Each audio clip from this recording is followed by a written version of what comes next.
Propagation of energy.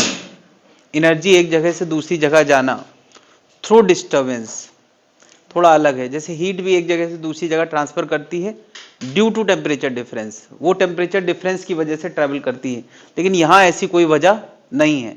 ये disturbance करते हुए एक जगह से दूसरी जगह प्रोपोगेट करती है। तो एनर्जी का प्रोपोगेशन थ्रू डिस्टर्बेंस, उसी को क्या बोलते हैं? वेव। जैसे हमने पानी में पत्थर फेंका तो वो डिस्टर्बेंस पानी में क्रिएट करता है और फिर वो डिस्टर्बेंस जहां से शुरू हुआ है किनारे तक वो डिस्टर्बेंस चलता रहता है, कुछ दूर जाके खत्म भी हो जाता है अगर बहुत बड़ी झील है। लेकिन वो डिस्टर्बेंस एक बार पैदा हुआ है तो अभी किसी मीडियम के पास है, फिर धीरे धीरे मीडियम बदलता रहता है, लेकिन वो डिस्टर्बेंस एक जगह से दूसरी जगह प्रोपोगेट करता रहता है। उसी को हम क्या बोलते हैं?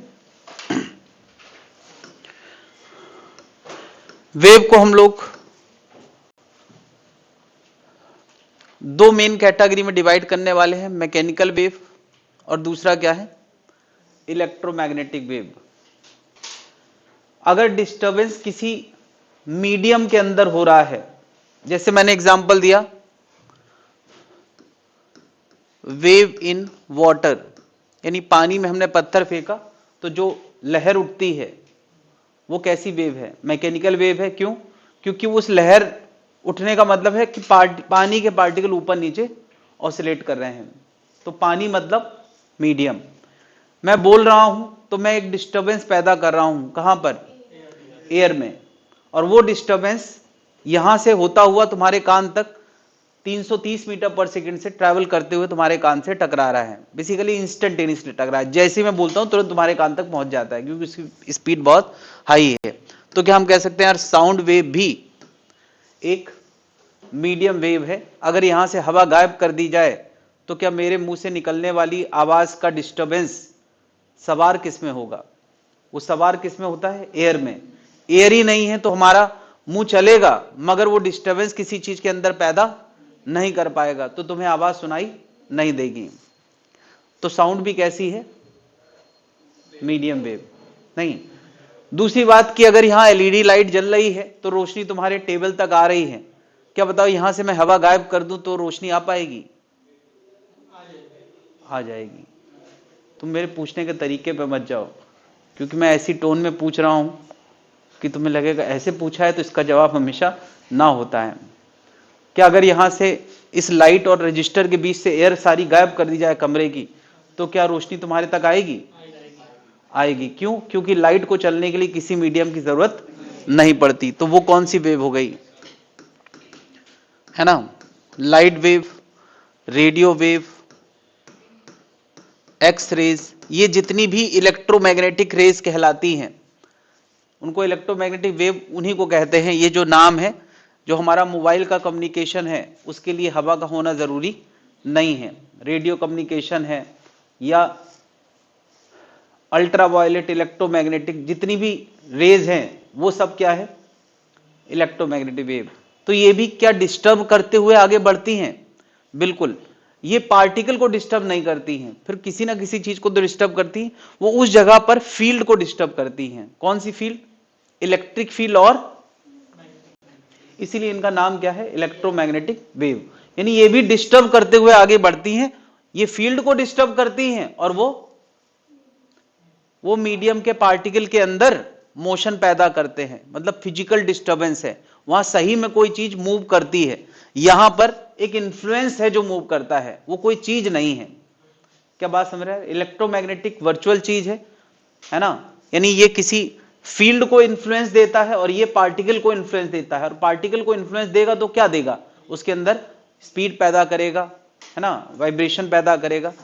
क्या ये अंतर समझ में आ गया है? तो वेव को हम लोगों ने इस आधार पे दो कैटेगरी में डिवाइड किया है कि मीडियम को डिस्टर्बेंस मिला है तो मीडियम वेव या मैकेनिकल वेव, दोनों नाम एक ही है। मैकेनिकल वेव को और मैंने क्या बोला है? Medium waves. एक ही नाम है यार, मैकेनिकल वेव या मीडियम वेव एक ही नाम है। Disturbance of wave occur in matter या पार्टिकल। अगर मैटर और पार्टिकल में डिस्टर्बेंस हुआ है तो वो मैकेनिकल वेव है। जैसे मैंने कहा साउंड वेव, ये क्या है? Mechanical wave. अच्छा, मैंने एग्जांपल ऊपर लिख ही दिए हैं। और इलेक्ट्रोमैग्नेटिक वेव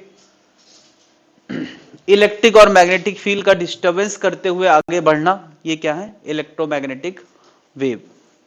एग्जाम्पल मैंने ऊपर दे दिए, नोट करते जाएं।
वेव को हम लोगों ने यार बचपन में जब पढ़ा था तो एक्चुअली ये कैटेगराइजेशन नहीं पढ़ा था।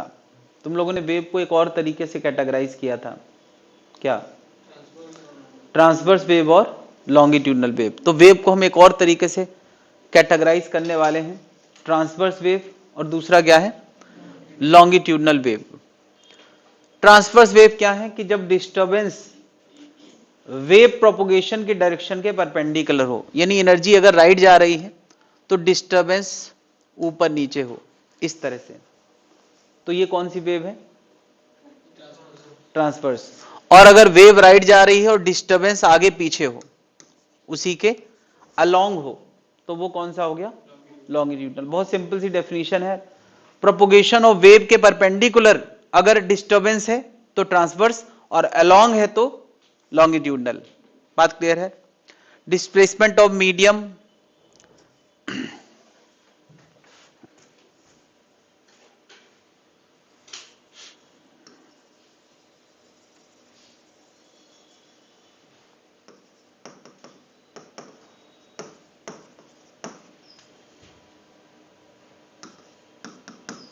disturbance is perpendicular or transverse to the direction of propagation of wave, direction of propagation of wave।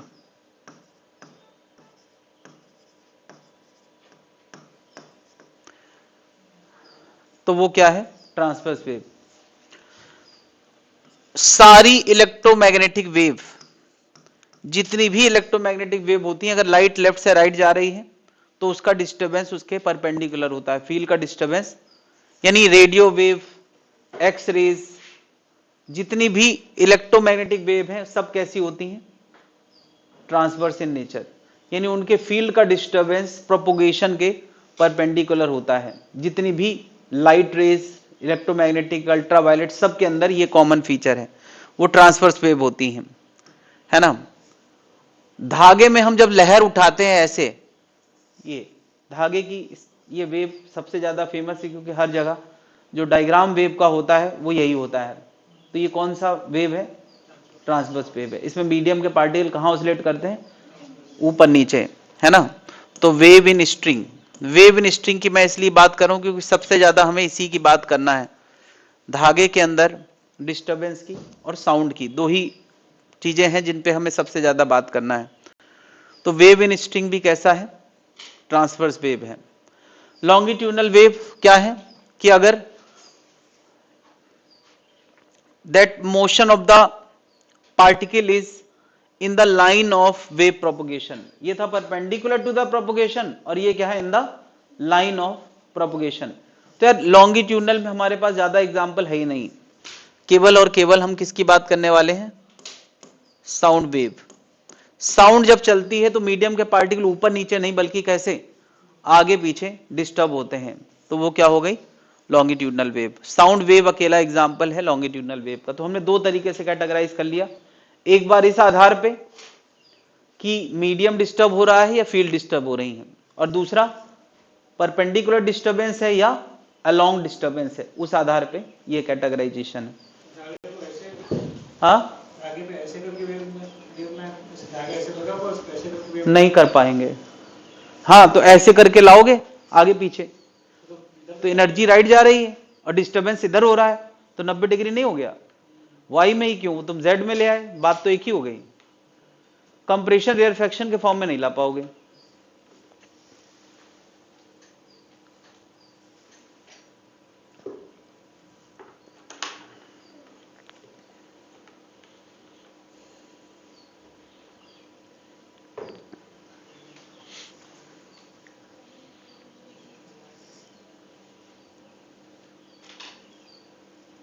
सुनो, उससे 7 कॉपी करा दो, 7 की जगह 8 करा दो, एक एक्स्ट्रा। 8 बोल दिए।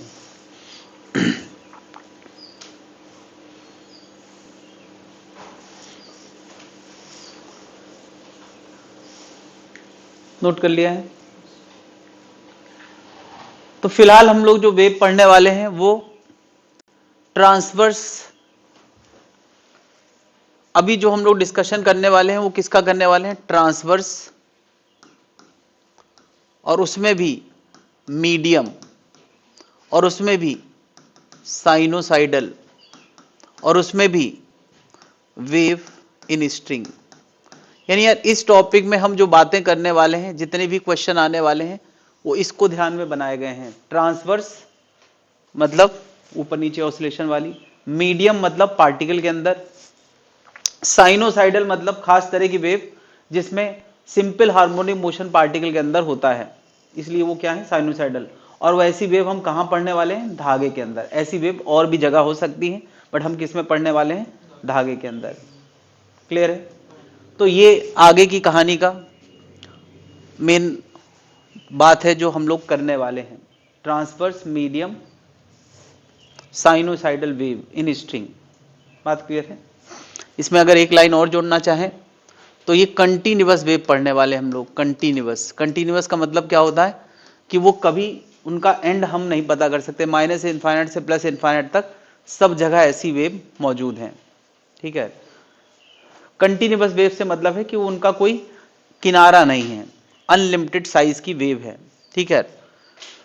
तो ऐसी वेव को हम लोग पहले रियलाइज करते हैं, थोड़ा सा पिक्चर मन में बना लें, क्योंकि वेव एक ऐसा टॉपिक है जिसमें दिखाई कुछ नहीं देता, बातें बहुत सारी हैं। तो हम लोग कम से कम इस टॉपिक में पिक्चर बना सकते हैं, कम से कम स्पेशली धागे के अंदर।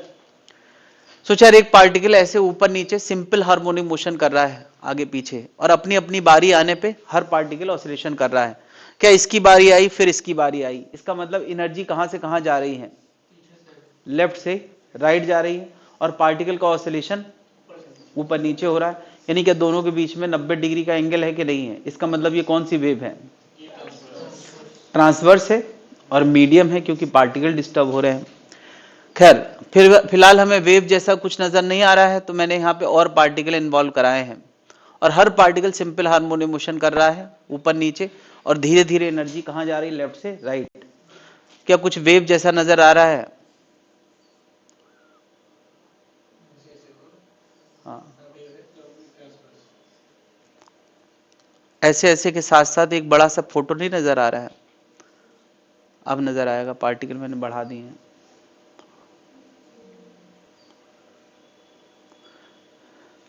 तो मैं कह रहा था यार, ये वेव जो हम पढ़ रहे हैं ये हवा में पार्टिकल के अंदर नहीं पढ़ रहे, धागे के अंदर पढ़ रहे हैं। इसका मतलब ये सारे पार्टिकल जुड़े हुए हैं। चलो मैं तुमको और पास कर देता हूं ताकि तुम्हें धागा लगे।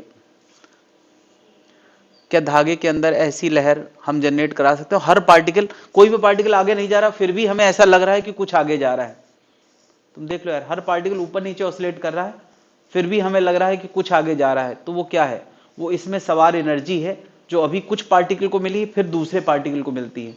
यानी पार्टिकल बदलते रहते हैं, उनमें एनर्जी सवार होती है, और एनर्जी लेफ्ट से राइट चलती है। क्या पार्टिकल लेफ्ट से राइट चल रहे हैं? मैंने यार प्रॉपर चला चला के दिखाया है, इतना कोई नहीं चला के दिखाएगा, जिसमें तुम्हें साफ साफ दिख रहा है कि एक पार्टिकल जब चल रहा है तो वो कहां जा रहा है। देखो, ये पार्टिकल ऊपर गया, नीचे आया, फिर नीचे गया, और फिर ऊपर जाएगा। क्या वो आगे पीछे नहीं गया, फिर भी राइट जाता हुआ हमें कुछ नजर आ रहा है? तो वो इन पार्टिकल में सवार हुई एनर्जी है। नहीं कहते कि इसके ऊपर भूत सवार हो गया है, तो हम कह रहे हैं इस धागे के ऊपर क्या सवार हो गया है, एनर्जी सवार हो गई, वो कहां से कहां जा रही है, लेफ्ट से राइट जा रही है। बात समझ रहा है? तो भूत भी एक तरह की एनर्जी है, जब वो सवार हो जाता है तो हमारे अंदर डिस्टर्बेंस आ जाता है, हम लोग कहने लगते हैं इसके अंदर कोई मेंटल डिस्टर्बेंस आ गया है, भूत सवार हो गया है। तो एनर्जी वेव क्या है? हाँ, भूत मत बोलना यार, उसको टेक्निकल भाषा में बोलना है, wave is propagation of energy.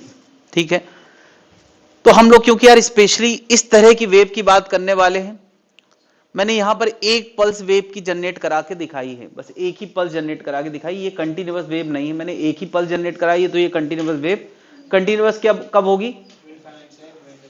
हाँ, इन कंटिन्यूअस दिखाने के लिए मैंने यार देखो एक पार्टिकल को ऊपर दिखाया फिर नीचे दिखाया, ये सब जुड़े हुए पार्टिकल हैं यार, इनके बीच का फासला कई बार बढ़ जाता है और कई बार इतना लचीला धागा होता है। फिर देखो ये पार्टिकल ऊपर जा रहा है, यहां गया, फिर नीचे आ रहा है, फिर इधर गया, फिर नीचे आ रहा है, फिर ऊपर जा रहा है। ये तुम्हें जो दिख रहा है, अब मैंने पार्टिकल इनके पीछे छुपा दिया है, सब जगह पार्टिकल ही है ना, हर सब जगह पार्टिकल ही है, बस मैं इतनी जगह दिखाया, बाकी सब जगह भी तुम इमेजिन करो पार्टिकल ही है। माइनस इनफाइनाइट से प्लस इनफाइनाइट तक अरबों खरबों पार्टिकल हैं और सबके अंदर एक ही जैसा मोशन हो रहा है जैसा इनके अंदर हो रहा है। नहीं, अगर एक ऑसिलेशन होता तो एक पल्स जनरेट होती, अगर कंटिन्यूअस ऑसिलेशन होगा तो कंटिन्यूअस वेव चलेगी। क्या बात हो रहा है? हम इस कंटिन्यूअस वेव की बात करना चाहते हैं, और क्या बात करना चाहते हैं, इस वेव के बारे में हम क्या बातें करेंगे। रुक गई, हमें रुकना नहीं मानना है, हमेशा चलती रहेगी वेव, कभी रुक ही नहीं सकती यार, ऐसे मानना है। तो हम इन पार्टिकल के बारे में बहुत सारी बातें जानना चाहते हैं, जैसे एसएचएम में जानते थे। बदर एसएचएम में हम पार्टिकल के बारे में क्या जानते थे? उसका x as a function of time, velocity time, kinetic energy, potential जी, सब कुछ। तो जो बातें हम एसएचएम कार्य पार्टिकल के बारे में जानना चाहते थे, वही सारी बातें हम किसके बारे में? वेव में जानना चाहते हैं। एसएचएम करते हुए पार्टिकल में एक पार्टिकल होता था, यहां हजारों पार्टिकल हैं। तो वही मुद्दा है हमारे टॉपिक का, धीरे धीरे उस मुद्दे पे आएंगे। सबसे पहले हमें कुछ नामकरण करना चाहिए, जैसे एसएचएम में हमने कुछ डेफिनेशन इन्वॉल्व कराई थी, यहां भी डेफिनेशन। सबसे पहली डेफिनेशन है एम्पलीट्यूड। एम्पलीट्यूड क्या है?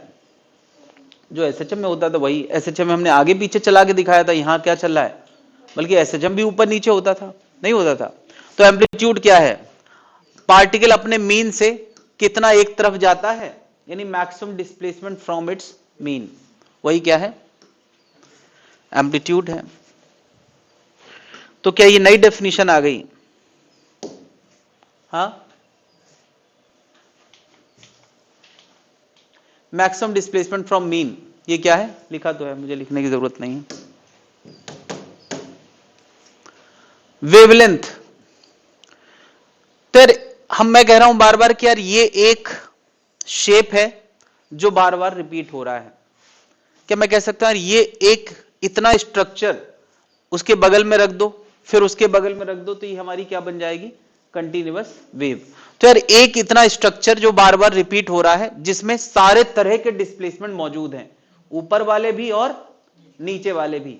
तो एक सेगमेंट कुछ ऐसा चुन लो जिसमें सारे तरह के डिस्प्लेसमेंट मौजूद हों, उस एक सेगमेंट के जो बार बार रिपीट हो रहा हो, उस रिपीटेड सेगमेंट को हम क्या बोल सकते हैं? एक पल्स, एक वेव पल्स, ये वेव पल्स नाम दे सकते हैं,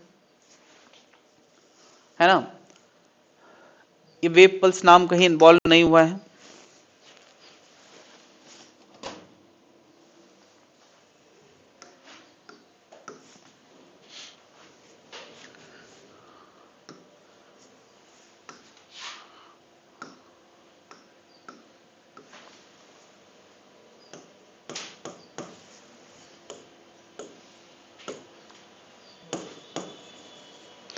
वेव पल्स क्या कह सकते हैं?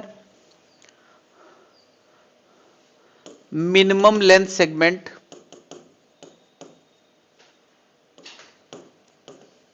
of wave having all possible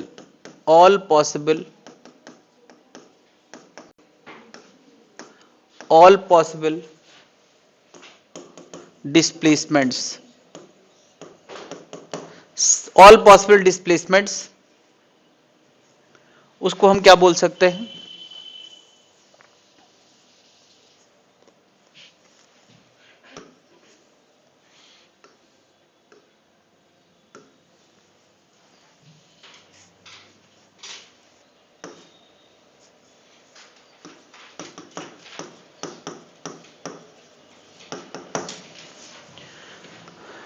minimum length जिसमें हर पॉसिबल डिस्प्लेसमेंट मौजूद है उसको हम एक पल्स बोल सकते हैं, और यही पल्स बार बार रिपीट करती है ना। सेम पल्स रिपीट इन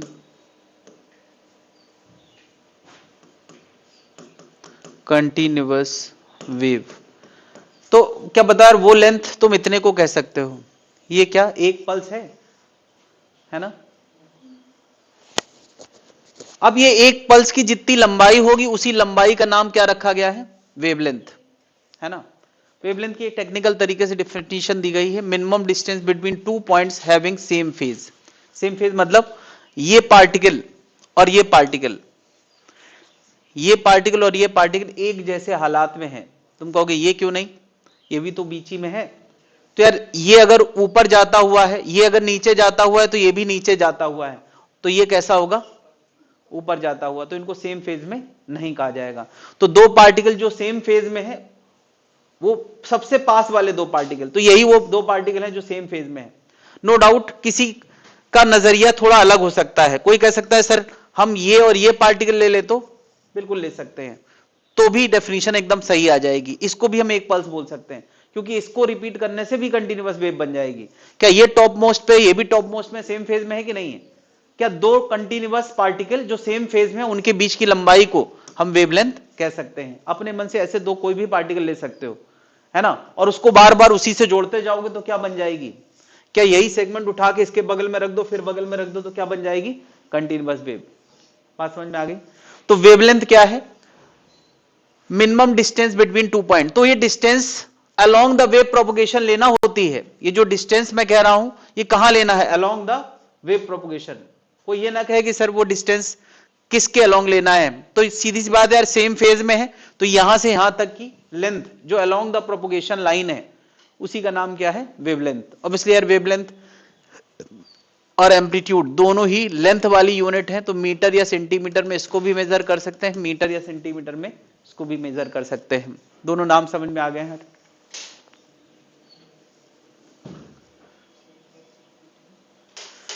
अगला नाम है टाइम पीरियड।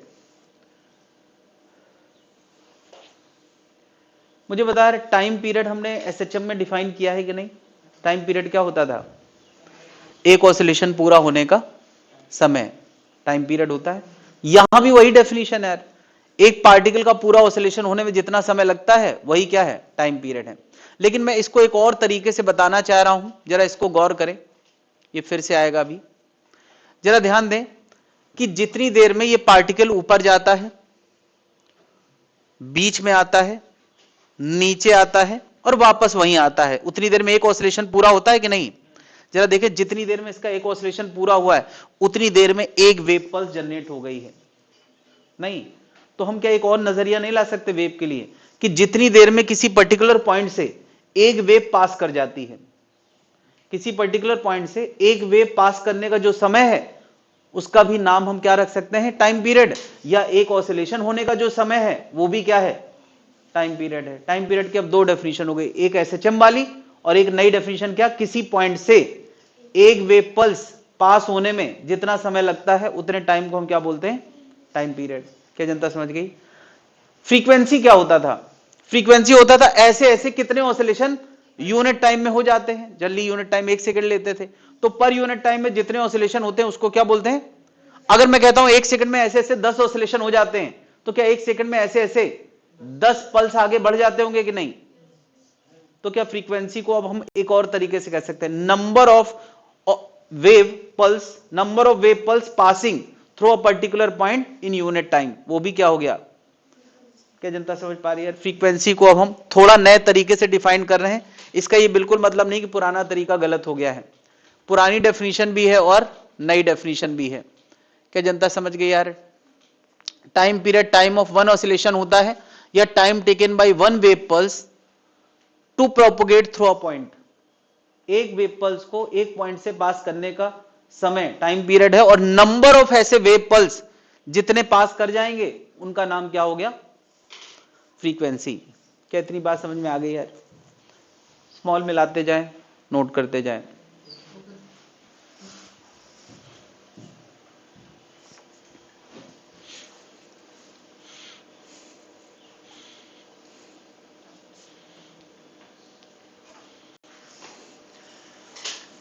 वेव स्पीड क्या है? मैंने यहां दो चीजें दिखाई हैं, एक पार्टिकल ऊपर नीचे ऑसिलेट करता है और एक भूत राइट जाता है, लेफ्ट से राइट जाता है। भूत मतलब एनर्जी, भाई वो कोई चीज थोड़ी है, वो एक एक्सपीरियंस है जो पार्टिकल के अंदर मौजूद है। तो एनर्जी लेफ्ट से राइट जा रही होती है और पार्टिकल ऊपर नीचे जा रहे होते हैं। अच्छा बताओ, पार्टिकल का मोशन यूनिफॉर्म होता है या वेरिएबल मोशन होता है? वेरिएबल। तुम्हें पता होना चाहिए, सिंपल हार्मोनिक मोशन जब भी कोई पार्टिकल करता है तो सबसे ज्यादा स्पीड सेंटर पे होती है, किनारे जाते जाते रेस्ट पे आता है, फिर बीच में स्पीड बढ़ जाती, यानी उसका मोशन कैसा होता है? वेरिएबल होता है। लेकिन तुम जरा ध्यान दो, तो जब वेव लेफ्ट से राइट जा रही है तो क्या उसका मोशन वेरिएबल है या यूनिफॉर्म है? यूनिफॉर्म है। मैंने चला के इसीलिए दिखाया है कि मन में सबके भाव आ जाए। तो पार्टिकल जब ऊपर नीचे जा रहे हैं तो ये पहले स्पीड ज्यादा है, फिर स्पीड कम हुई, फिर नीचे जाते जाते स्पीड बढ़ी, फिर किनारे जाते। लेकिन जो एनर्जी का प्रोपोगेशन लेफ्ट से राइट जा रहा है, क्या ये आगे बढ़ने की रफ्तार इसकी ये यूनिफॉर्म है? बात समझ रहा है? तो वेव स्पीड वो यूनिफॉर्म स्पीड है जिससे वेव आगे बढ़ रही है, और जब तक मीडियम ना बदले तब तक स्पीड हमेशा क्या रहती है? फिक्स रहती है। वेव स्पीड हमेशा क्या रहती है? फिक्स रहती है। इसका एक फॉर्मूला आने वाला है, अभी मैं लिख देता हूं, √T/μ, है ना। एक और फॉर्मूला आने वाला है ω/k, और एक और फॉर्मूला आने वाला है न्यू लैम्डा, बल्कि सबसे पहले न्यू लैम्डा आने वाला है। ये तीन फॉर्मूले मैं यहां लिख रहा हूं, धीरे धीरे सबका एक्सप्लेनेशन मिलेगा। V बराबर न्यू लैम्डा तुरंत मिलने वाला है, V बराबर ω/k थोड़ी देर बाद मिलेगा, और V बराबर √T/μ थोड़ी देर बाद मिलेगा। फॉर्मूले मैं यहां लिखा देता हूं ताकि कुछ बात छूटे नहीं।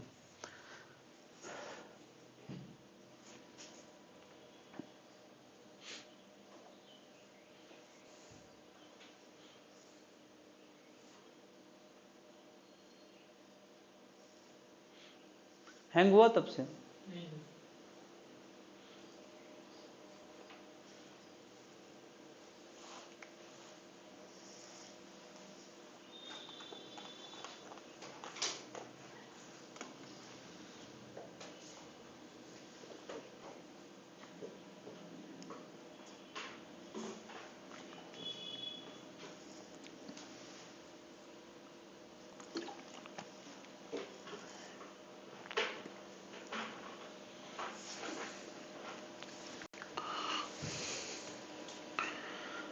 एक रिलेशन में डेराइव करने वाला हूं, ये वाला V बराबर न्यू लैम्डा। बहुत बेसिक डेफिनेशन है, तो हम इसको याद भी रख सकते हैं, इसका डेरिवेशन समझ सकते हैं। मुझे बताओ, मैंने अभी थोड़ा देर पहले तुम्हें बताया है कि एक वेव पल्स पास करने में, यहां से यहां एक वेव पल्स पास करने में कितनी लंबाई आगे बढ़ती है? लैम्डा। और एक वेव पल्स यहां से यहां पास करने में कितना समय लगता है? टी। क्या स्पीड बराबर, हमने हमेशा क्या पढ़ा है? Distance upon time. Specially uniform motion हो तब तो ये फॉर्मूला काम करता ही। डिस्टेंस कितनी है? लैम्डा, और टाइम कितना है? टी। तो स्पीड बराबर क्या आ गया? Lambda by. अच्छा, 1 टाइम पीरियड क्या होता है हमेशा? क्या फ्रीक्वेंसी 1 टाइम पीरियड होता है? ये बात हम एसएचएम के जमाने से जानते हैं। तो V बराबर क्या आ गया? 1 टाइम पीरियड को मैं फ्रीक्वेंसी लिखने वाला हूं न्यू इंटू क्या? लैम्डा। ये फॉर्मूला बहुत फेमस फॉर्मूला है, जब तुमने 9th-10th में पढ़ा होगा तो न्यू को n लिखा करते थे फ्रीक्वेंसी को, या f लिखा करते थे, तो V बराबर f लैम्डा या n लैम्डा, कभी ना कभी तुमने पढ़ा है। मैं चाहता हूं यार इस डेफिनेशन से आगे बढ़ के हम सीधे सीधे इसको महसूस करें। बहुत बेसिक बात है, इसकी महसूस कर सकते हैं। मुझे बताओ, एक वेव जब एक पल्स आगे बढ़ाती है, एक ऑसिलेशन करती है, तो कितना आगे बढ़ती है? लैम्डा। अगर मैं कहता हूं नहीं, वो न्यू ऑसिलेशन हर सेकंड करती है, कितने? न्यू। न्यू कोई नंबर होगा, मान लिया 10 ऑसिलेशन हर सेकंड करती है, तो बताओ वो कितना आगे बढ़ेगी हर सेकंड? अगर 10 एक ऑसिलेशन लैम्डा आगे बढ़ना होता है तो 10 ऑसिलेशन लैम्डा इंटू 10 या लैम्डा इंटू न्यू। तो क्या वो अपने आप बता देगा कितना आगे बढ़ा पर सेकंड, और कितने आगे बढ़ा पर सेकंड, वही तो स्पीड होती है। क्या इसकी यूनिट होगी? मीटर पर सेकंड। लैम्डा की है मीटर और फ्रीक्वेंसी की है पर सेकंड, तो क्या बन गया? मीटर पर सेकंड। बहुत सारी वजह है याद रखने की, सीधे सीधे हम ये फॉर्मूला महसूस कर सकते हैं। v बराबर न्यू लैम्डा। लैम्डा मतलब कितने मीटर बढ़ा, और न्यू का मतलब कितने ऐसे ऐसे लैम्डा बढ़ गए। अगर 10 बढ़े हैं तो 10 लैम्डा आगे बढ़ेगा कि नहीं, तो यही उसकी क्या हो गई, स्पीड। सीधे सीधे हम न्यू लैम्डा याद रखें तो बाकी फॉर्मूले तो हम बना ही सकते हैं। क्या हम फ्रीक्वेंसी की जगह हम 1/t ला सकते हैं, फ्रीक्वेंसी की जगह ओमेगा बाई 2 ला सकते हैं, वो सारी बातें तो हम ला ही सकते हैं।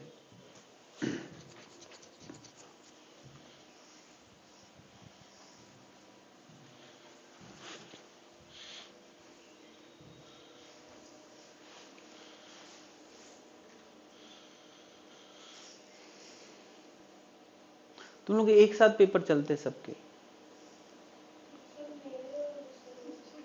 उसके चलते बाकी लोग साथ चलते हैं। अच्छा, तो एक साथ नजर आते हो तुम लोग, तो मुझे लगा कि शायद सब कुछ एक साथ कर रखा है एक ही स्कूल में। नोट कर लिया भाई।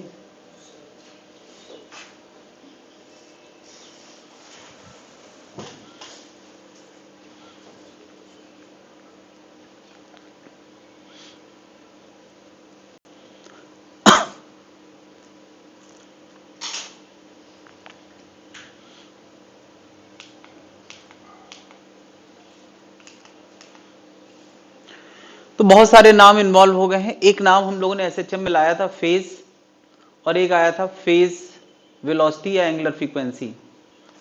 वो दो नाम फिर से यहां आने वाले हैं। मैंने कहा इस पूरे डिस्कशन में मेन मुद्दा क्या है, ये सारे डेफिनेशन सारे टर्म इसलिए आए हैं कि जो वेव के पार्टिकल्स हैं उन पार्टिकल का हम किसी भी वक्त काइनेटिक एनर्जी, पोटेंशियल जी, स्पीड, वेलोसिटी, डिस्प्लेसमेंट, एक्सेलरेशन सब कुछ बता पाए। जैसे एसएचएम में सब कुछ बताते थे, और ये सब कुछ बताने की शुरुआत होती है कहां से, displacement as a function of time. अगर हम किसी पार्टिकल का displacement as a function of time जानते हैं तो उसी का डिफरेंशिएशन हमें क्या दे देता है, वेलोसिटी। डबल डिफरेंशिएशन क्या दे देता है, एक्सेलरेशन। तो फिर सब कुछ पार्टिकल के बारे में आ जाता है। तो हम इस पूरे इतने सारे पार्टिकल का displacement as a function of time के पीछे पढ़ने वाले हैं, और उसी को वेव इक्वेशन कहा जाता है। वेव इक्वेशन मतलब डिस्प्लेसमेंट इक्वेशन। कोई पार्टिकल किस डिस्प्लेसमेंट पे है ये बता पाए ऐसी इक्वेशन क्या है ना। एसएचएम में उसी को एसएचएम इक्वेशन कहते थे, और यहां क्या कहते हैं, वेव इक्वेशन। क्या अंतर है यार एसएचएम इक्वेशन वेव इक्वेशन में, थोड़ा सा अंतर है, अभी धीरे धीरे समझ में आएगा। यार एसएचएम एक पार्टिकल होता था तो एसएचएम इक्वेशन सीधे सीधे टाइम का फंक्शन होता था। उसमें एक एड्रेस होता था, टाइम डालो डिस्प्लेसमेंट पाओ, टाइम डालो वेलोसिटी पाओ। लेकिन यार वेव में एक पार्टिकल नहीं, हजारों पार्टिकल हैं। तो सबसे पहले पूछा जाएगा किस पार्टिकल के बारे में बात कर रहे हैं, वो एक्स बताओ, ओरिजिन कहीं मान रखा होगा, और फिर उसका वेलोसिटी, डिस्प्लेसमेंट, टाइम, टाइम के फंक्शन में पूछा जाएगा। यानी यार इसका जो डिस्प्लेसमेंट होगा, मैं वाई कह देता हूं, वो एक्स का भी फंक्शन होगा और टाइम का भी फंक्शन होगा। क्यों भाई, समय के साथ पार्टिकल ऑसिलेट बदल रहा है, ये तो फैक्ट है ही है, लेकिन क्या जो कहानी एक पार्टिकल की वही सबकी है क्या। यानी हमें सबसे पहले पार्टिकल का एड्रेस देना पड़ेगा कि किस पार्टिकल का, यानी एक्स एक इनपुट होगा और दूसरा इनपुट क्या होगा, टाइम इनपुट होगा। जबकि एसएचएम इक्वेशन में केवल और केवल एक इनपुट होता था, बस टाइम डालो डिस्प्लेसमेंट पाओ। क्या जनता समझ पा रही है। वेव इक्वेशन एसएचएम इक्वेशन बस इतना ही अंतर है। एसएचएम इक्वेशन केवल डिस्प्लेसमेंट टाइम में होता है, और ये डिस्प्लेसमेंट टाइम और एक्स में होता है। एक्स का मतलब है किस पार्टिकल के बारे में बात कर रहे हो, और टी का मतलब है किस टाइम पे। क्या जनता समझ पा रही है। वेव इक्वेशन एसएचएम इक्वेशन में जब हम एसएचएम पढ़ते थे तो y as a function of time होता था या x as a function of time होता था। यहां y as a function of x और टाइम दोनों होगा। क्या जनता समझ पा रही है। चलो अभी इस पे बात करेंगे। एक नाम आया था फेज, किसी को अगर याद हो, अगर पार्टिकल ऑसिलेट करता था ऊपर नीचे, बल्कि वहां मैंने आगे पीछे चलाया था, तो उसके साथ साथ मैं एक एरो घुमाया करता था। यहां भी घुमा रहा हूं, देखो ये पार्टिकल अभी मीन पे है, ऊपर जाता हुआ, तो इसका फेज कितना है, 0।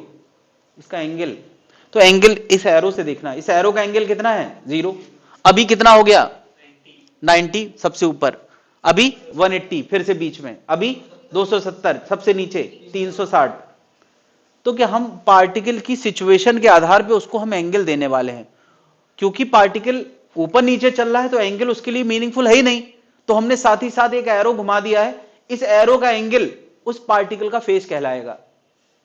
क्या जनता समझ पा रही है? इस एरो, घूमता हुआ एरो का एंगल उस पार्टिकल का क्या कहलाएगा? फेज। तो अभी फेज क्या है? 0। अभी कितना हो गया? π/2। अभी कितना हो गया? पाई। अभी कितना हो गया? 3π/2। अभी कितना हो गया? 2π। क्या वहां भी तो यही होता था? मीन में 0, राइट में π/2, फिर बीच में पाई, फिर 3π/2।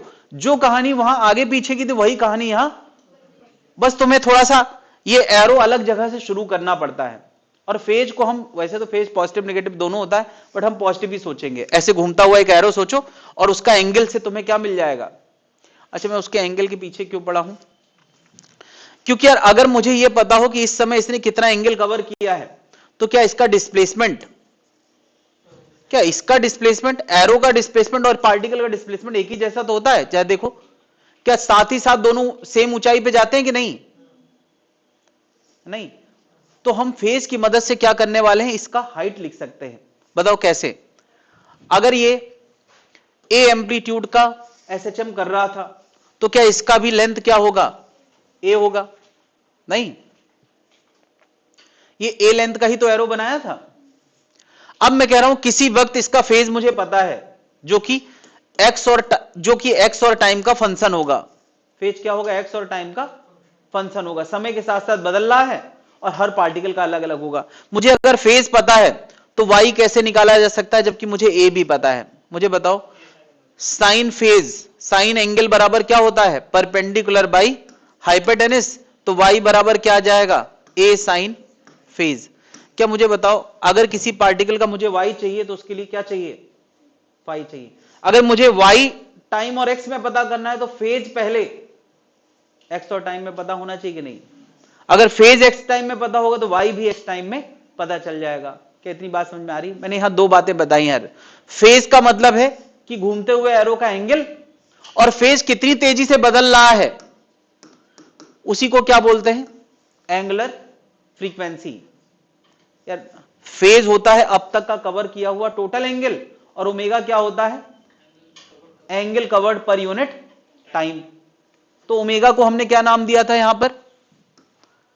Angular frequency. सही माने में एंगुलर फ्रीक्वेंसी का मतलब है उस इमेजिनरी एरो की एंगुलर वेलोसिटी। इमेजिनरी एरो की एंगुलर वेलोसिटी, इसकी यूनिट क्या होगी? रेडियन पर सेकेंड। तो फाई मैं क्या कह रहा हूं? फाई क्या है? टोटल फेज या total angle of imaginary arrow.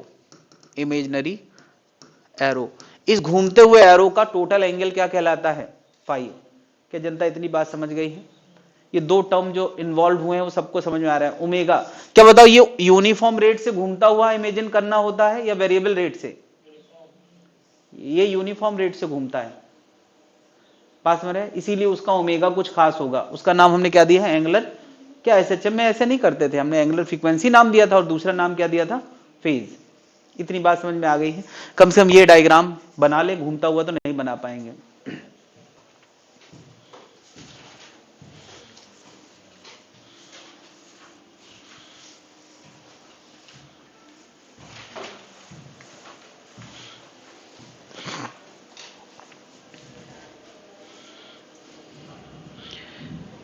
अब यार ओमेगा एंगुलर फ्रीक्वेंसी है या घूमते हुए एरो की एंगुलर वेलोसिटी है, तो बता यार ओमेगा बराबर 2π इंटू फ्रीक्वेंसी। सर्कुलर मोशन में पढ़ा है कि नहीं? यहां भी काम करेगा। ओमेगा बराबर 2π/t, सर्कुलर मोशन में पढ़ा है, यहां भी काम करेगा। क्या टाइम पीरियड इस पार्टिकल के ऑसिलेशन का टाइम है? तो क्या इस सर्कुलर मोशन का भी तो टाइम है?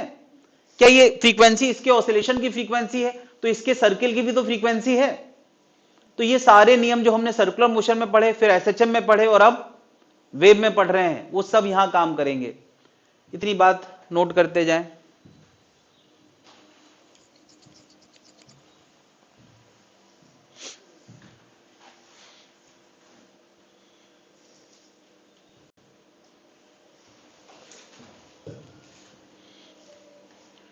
हो गया हो जीरोक्स तो उठा लो, अभी इसी पे चलेगा सारा काम।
नोट कर लिया भाई?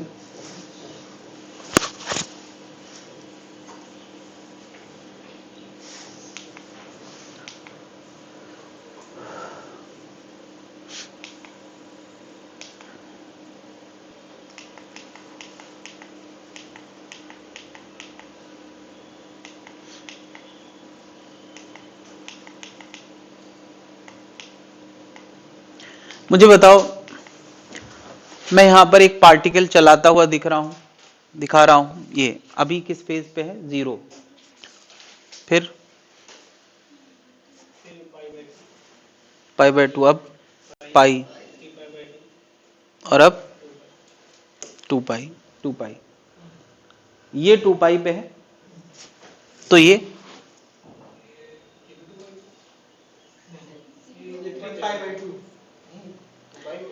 एक मिनट, इसकी लाइफ में एक ऑसिलेशन हो चुका है कि आधा?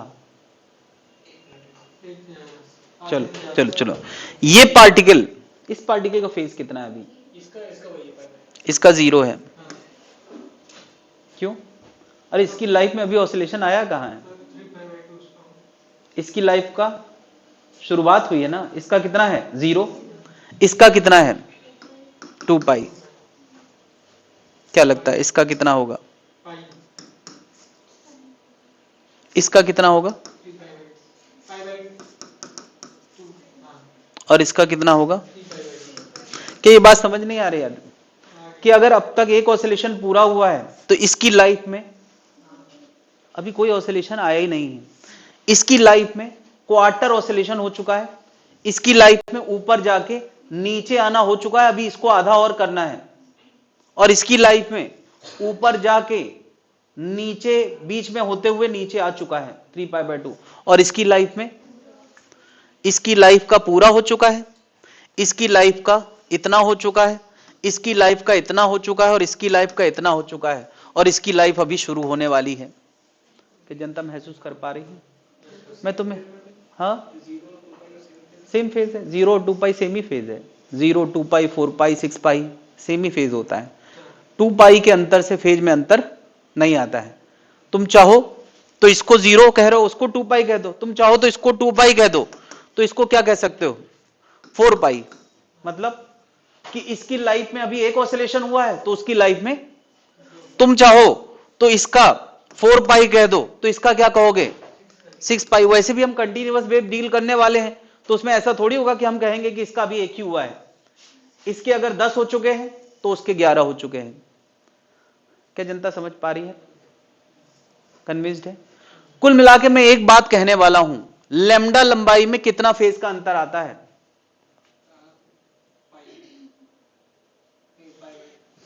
यह है लैम्डा लंबाई। लैम्डा लंबाई में कितना फेज का अंतर आता है? 2π। तो यूनिट लंबाई में कितना आएगा? तो डेल्टा एक्स लंबाई में कितना अंतर आएगा? नहीं, इसको हम कहने वाले हैं डेल्टा फाई। तो डेल्टा फाई बराबर क्या आ गया? 2π/λ into delta x. Delta x क्या है? डेल्टा एक्स को बोलते हैं लंबाई का डिफरेंस, जिसको पाथ डिफरेंस बोलते हैं। डेल्टा फाई क्या है? डेल्टा फाई क्या है? फेज का अंतर। यानी अगर दो पार्टिकल पाथ वाइज अलग अलग है तो फेज वाइज भी। बताओ, अच्छा अगर मैं डेल्टा एक्स को लेमडा डाल दूं तो मतलब मैं इधर और इधर की बात कर रहा हूं। अगर मैं डेल्टा एक्स को लेमडा डाल दूंगा तो फेज डिफरेंस कितना आएगा? अगर मैं डेल्टा एक्स की जगह लेमडा डाल दूंगा तो फेज डिफरेंस 2 पाई आएगा। अगर मैं ये डेल्टा एक्स लेमडा बाई 2 डालता हूं तो फेज का अंतर कितना आएगा? अगर मैं ये पार्ट डिफरेंस लेमडा बाई 4 डालता हूं क्वार्टर, तो कितना आएगा? Pi by 2। बात क्लियर है? तो ये कैसे काम कर रहा है मुझे लगता है समझ में आ रहा है। जितना ज्यादा लंबाई का फासला उतना ज्यादा फेज का फासला। बात क्लियर है? और ये बड़ा यूनिफॉर्मली डिस्ट्रीब्यूटेड होता है, जैसे जैसे लंबाई क्वार्टर हुई तो फेज भी क्वार्टर हो गया। ये relation between path difference and phase difference जो हेडिंग थी उसी में लिख सकते हैं। मैं वहां फिर से लिख देता हूं यार।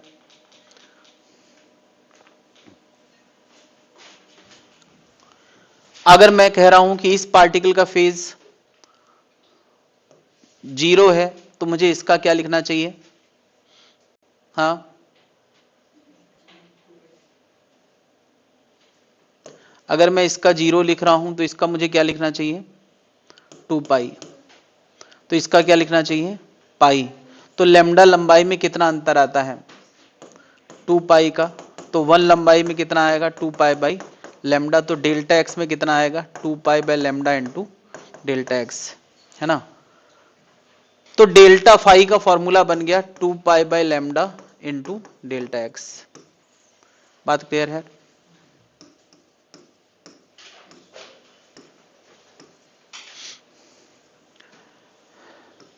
डेल्टा एक्स यहां मैंने बोला है क्या है? Path difference. डेल्टा फाई क्या है? इसको क्या बोलते हैं? Phase difference. लेमडा क्या है सबको पता है।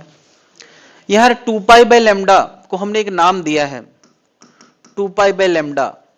इसकी यूनिट, इसका मतलब है phase difference per unit length. Phase difference per unit length. इसकी यूनिट क्या होगी कोई बता सकता है?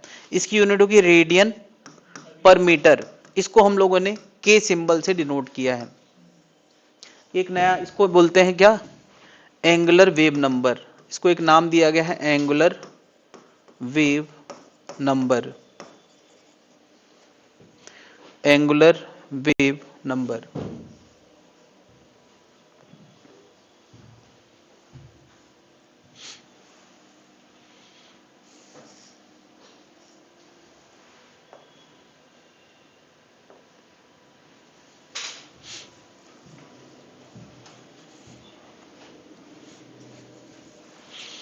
अच्छा मुझे बताओ, आगे वाले का ये एक राइट मूविंग वेव है, राइट मूविंग वेव है, तो आगे वाले का फेज ज्यादा है या पीछे वाले का? पीछे वाले का। इसका 0 है तो इसका 2 पाई है, तो पता है इसका कितना होगा? 4 पाई। फेज में आगे वाले जूनियर हैं क्योंकि उनकी लाइफ में वेव बाद में आई है। किसकी लाइफ में वेव पहले आई है? पीछे वालों को। क्या ये बात सबको समझ में आ रही है? अच्छा, अगर ये लेफ्ट मूविंग वेव होती तो मान लिया ये वेव लेफ्ट मूविंग होती तो क्या इसका पार्टिकल का फेज 0 होता तो इसका 2 पाई होता, तो और आगे कहीं 4 पाई होता। क्या जनता समझ पा रही है? तब फेज में कौन सीनियर होता? तब राइट वाले सीनियर होते हैं, क्योंकि अगर लेफ्ट से वेव आई है तो पहले किसे मिली? लेफ्ट वालों को। अगर लेफ्ट से वेव आई है तो पहले किसे मिली? लेफ्ट वालों। और राइट से वेव आई है तो पहले किसे मिली? तो यहां राइट वाले सीनियर होंगे फेज में, और वहां और राइट वाले जूनियर होंगे। बस ये बोलो, वहां राइट वाले राइट मूविंग वेव में राइट वाले फेज में जूनियर होंगे, और लेफ्ट मूविंग वेव में राइट वाले सीनियर होंगे। मैं बात राइटी वालों की करना चाह रहा हूं। यहां राइट वाले जूनियर हैं और यहां राइट वाले, बस इतना समझ लो यार। क्लियर भाई? और कितना अंतर है सीनियरिटी जूनियरिटी का? तो बस तुम लंबाई का अंतर बताओ तो हम फेज का अंतर बता देंगे। अब ज्यादा है कि कम है? बांट दो। बात क्लियर है भाई लोग? आगे बढ़ सकते हैं।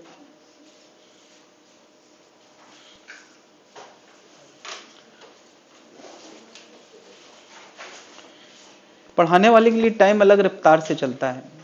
यहाँ रिलेटिविटी काम करती है, ऐसा लगता है मुझे। कई बार मुझे लगता है अभी 2 ही मिनट तो हुआ था, और फिर मैं टाइम देखता हूँ तो पता चलता है मेरा कॉल आया था 20 मिनट पहले और मुझे लग रहा है 2 मिनट पहले। अभी 1 ही मिनट तो हुआ तो इनको गए हुए हैं, और कम से कम 10 मिनट तो लगता ही आने में, 10 मिनट हो गए होंगे, बट वो टाइम रिलेटिव होता है actually, mental frame of reference पे डिपेंड करता है। अब जैसे तुम में से कोई बहुत तल्लीनता के साथ पढ़ रहा है, उसका टाइम अलग चल रहा है, और जो बोर हो रहा है उसका टाइम अलग चल रहा है। उसको लग रहा है भाई इतनी लंबी क्लास कौन लेता है यार, और दूसरे को लग रहा है अच्छा बड़ी जल्दी समय निकल गया 1 घंटा। ये होता है, ये सारा किसका अंतर है? अपने फ्रेम ऑफ रेफरेंस का। पढ़ाने वाले को तो हमेशा कम ही लगता है, क्योंकि वो मन से ही पढ़ाता है, कोई भी हो, क्योंकि मन से नहीं पढ़ाएगा तो यहाँ गलती नहीं होने लगेगी, मन पूरा रखना पड़ता है ना। या फिर वो पाठशाला वाली पढ़ाई हो, मैं PW वाले पाठशाला की बात नहीं कर रहा हूँ, वो जो होती है स्कूल वाली, वो बेसिक शिक्षा वाली, जहाँ पे टीचर पैर फैला के बैठ जाते हैं और उनको भी नहीं पता चलता कि कब टाइम निकल गया, क्योंकि वो सो जाते हैं। तो यहाँ पढ़ाने की वजह से समय नहीं पता चलता, और वहां सोने की वजह से पता नहीं चलता है। और अगर जाग रहे हैं तो उनको भी टाइम नहीं काटे कटता, तो वो स्वेटर वेटर लेके चले जाते हैं, अपना बुन के नहीं कर लेके आ रहे। हाँ भाई, तो फेज में कौन सीनियर होगा? जहां वे पहले आई हैं। राइट वाले यहां जूनियर है और यहां राइट वाले सीनियर है।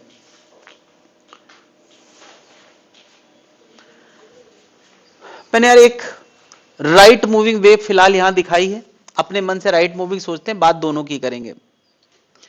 एक राइट मूविंग वेव है और मैंने t इक्वल टू 0 का फोटो खींच लिया है, यानी इस वेव का t इक्वल टू 0 का फोटो खींच लिया है, क्योंकि वेव तो चलती हुई होती है, अगर समय बदलेगा तो इनका फोटो भी बदलता होना चाहिए। अभी पार्टिकल की स्थिति जो है, क्या अगले ही पल बदल जाएगी? अगले पल। मैंने t बराबर 0 फोटो खींच लिया है, और मैंने ये एक x एक्सिस बनाया है और एक y एक्सिस बनाया है, और उसके कटिंग पॉइंट को ये इस जगह को लिखा है x बराबर 0। ये वो जगह है जहां पर x क्या है? 0। मैंने अपना एक रेफरेंस बना लिया है, बिना रेफरेंस के बात करना बड़ा मुश्किल होता है। अगर मुझे कोई लोकेशन बताना तो सबसे पहले रेफरेंस पॉइंट तय करते हैं, तो ये रेफरेंस पॉइंट है x बराबर 0, ठीक है। इस पार्टिकल का फेज t बराबर 0 पे कुछ डेल्टा है। कितना है? डेल्टा है। वो मैंने जनरल लिख दिया है, वो 0 नहीं है। कितना है? डेल्टा है, जो कितनी रफ्तार से बदल रहा है। तो अगर तुम्हें इसका रफ्तार देखना हो, कितनी रफ्तार से फेज बदल रहा है, तो तुम्हें इस पार्टिकल के साथ साथ एक सर्किल घुमाना पड़ेगा। जैसे एसएचएम में एक पार्टिकल के लिए एक सर्किल होता है, इसमें तो हर पार्टिकल का अपना सर्किल है।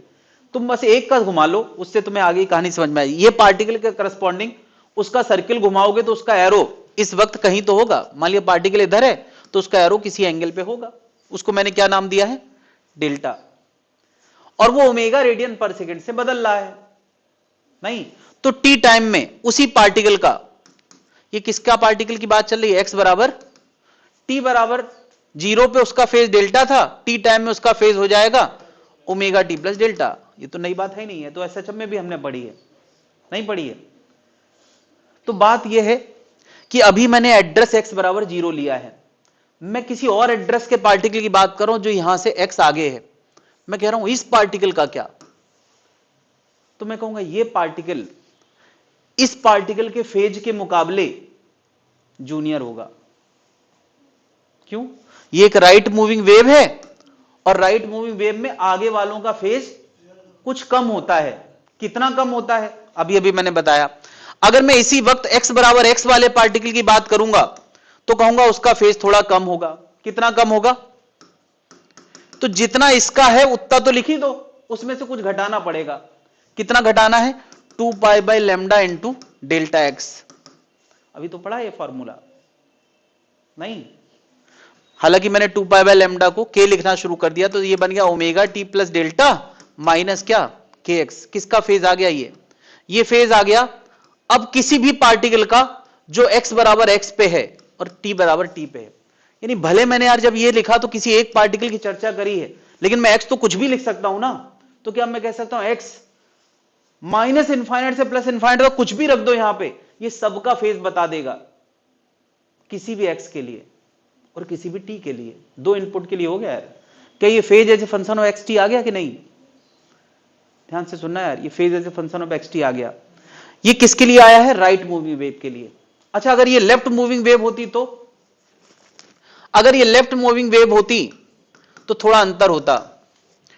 अगर मैं कह रहा हूं लेफ्ट मूविंग वेव है और टी बराबर जीरो पे, टी बराबर जीरो पे एक्स बराबर जीरो वाले पार्टिकल का फेज इतना हुआ है, तो बता यार टी बराबर टी पे एक्स बराबर एक्स वाले पार्टिकल का फेज होगा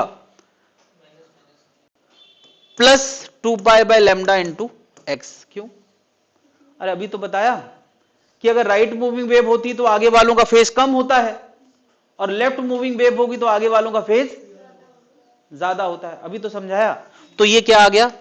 ओमेगा टी प्लस के एक्स प्लस डेल्टा। ये आया है omega t minus k x plus delta, है ना?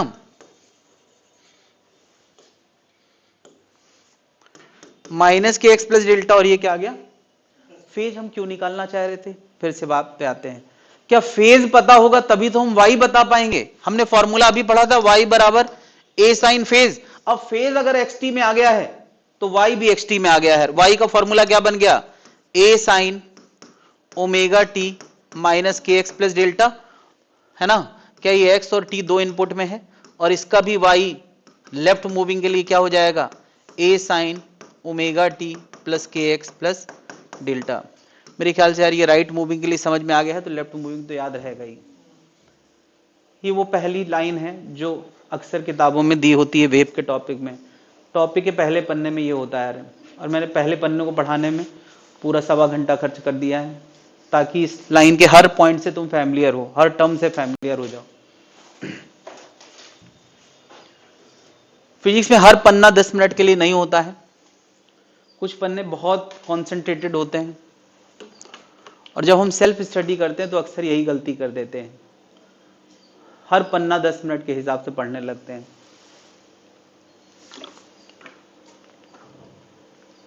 कुछ पन्ने 2 मिनट वाले होते हैं और कुछ पन्ने 1 घंटे वाले होते हैं।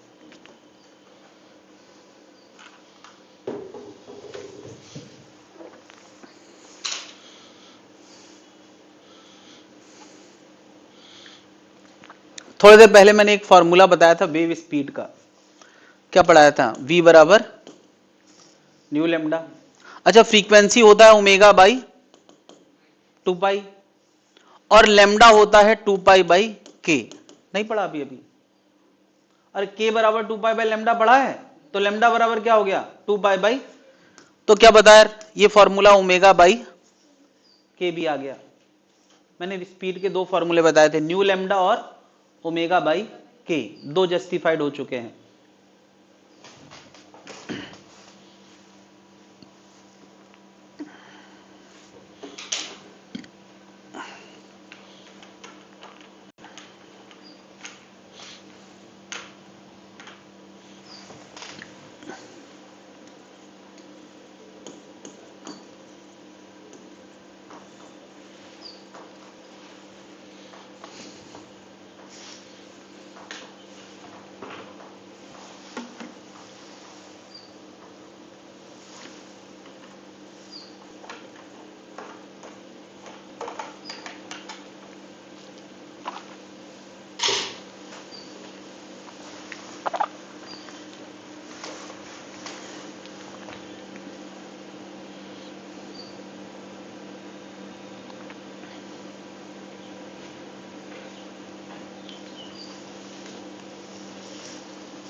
नोट कर लिया भाई लोग?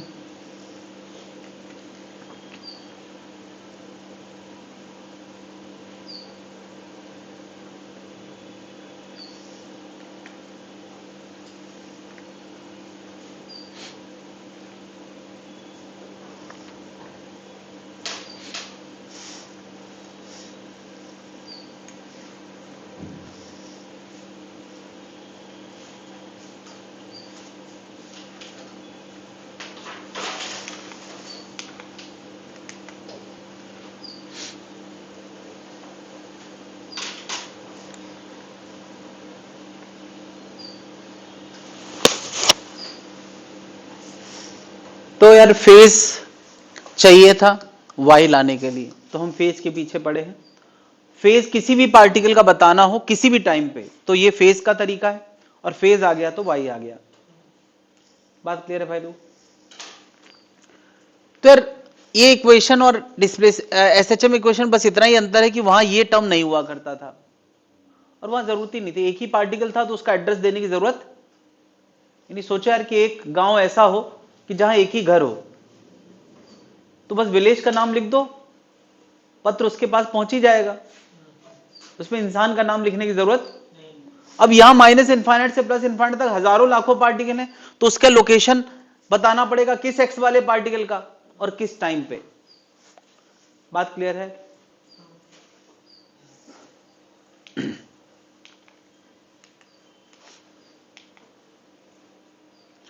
यहां मैंने यार एक वेव पल्स दिखाई है। कभी कभार ये चीज काम आती है, जो क्वेश्चन मैं यहां पूछ रहा हूं कि यहां मैंने कुछ पार्टिकल दिखाए हैं, ये ठीक है, क्योंकि तुम्हें मैंने चलता हुआ सब कुछ दिखाया है, तो तुम्हें पता है कि पार्टिकल का जो शेप बदलता है, वो जो वेव का शेप नजर आता है, वो इन्हीं पार्टिकल के ऊपर नीचे जाने की वजह से बदलता है। पार्टिकल आगे पीछे नहीं जाते हैं, ऊपर नीचे जाते हैं, ठीक है। तो ये किसी वक्त का फोटो खींचा गया है। ऑब्वियसली यार वेव कोई रुकी हुई चीज तो है नहीं, मूव करती हुई है, तो इस वक्त कौन कौन से पार्टिकल रुके होंगे? सी और जी, जो एक्सट्रीम पे है वो रुके होंगे। कौन कौन से पार्टिकल अप मूविंग होंगे?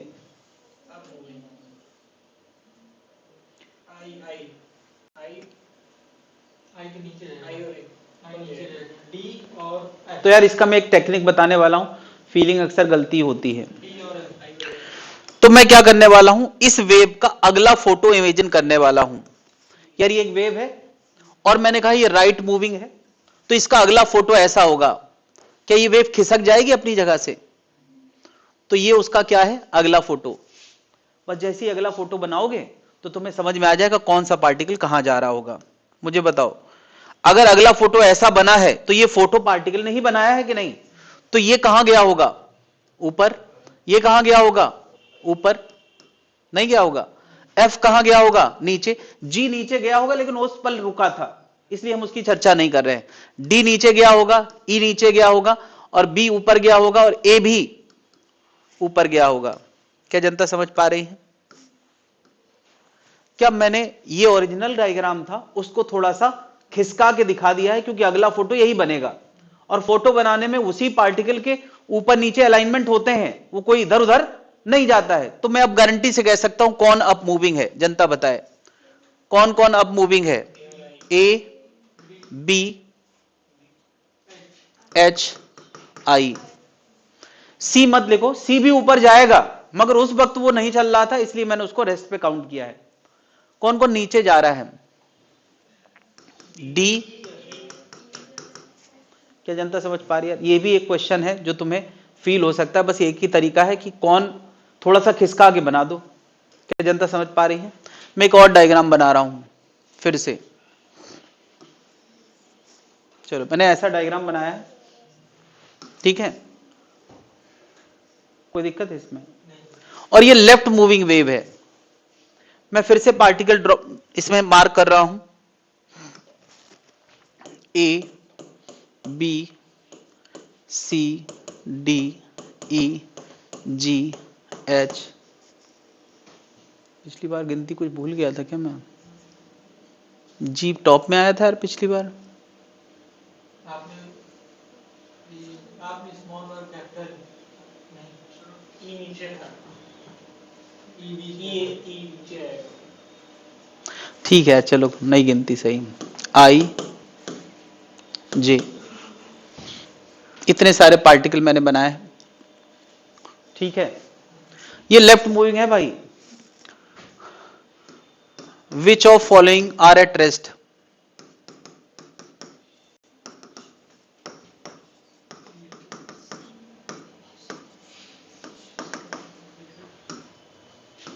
रेस्ट पे कौन कौन है? अप मूविंग कौन है और डाउन मूविंग कौन है? सब लोग अपने आप से कॉपी पे लिख के दिखाएंगे, मैं चेक करने आ रहा हूं।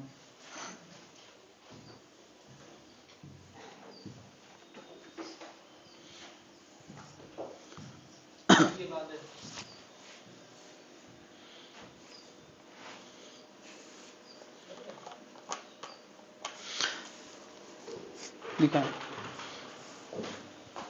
तीनों गए। हाँ वही मैं कह रहा हूं, कुछ तो भूला हूं मैं।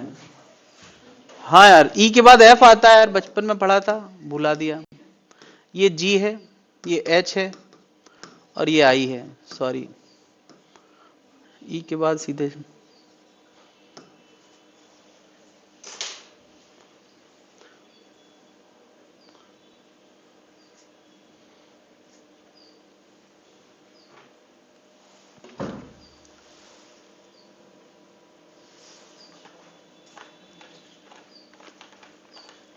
चलो मैं थोड़ी मदद करता हूं, रेस्ट पे कौन कौन है वो बता देता हूं, बाकी तुम्हें लिखना है।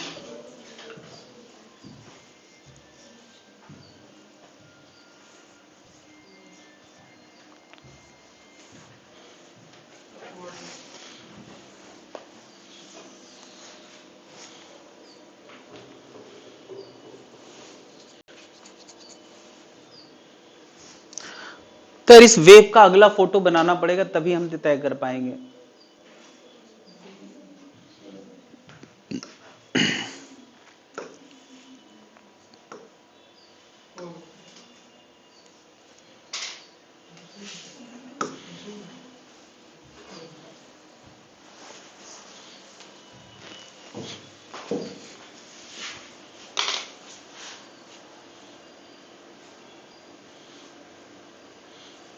फोटो सिकुड़ गया है क्या?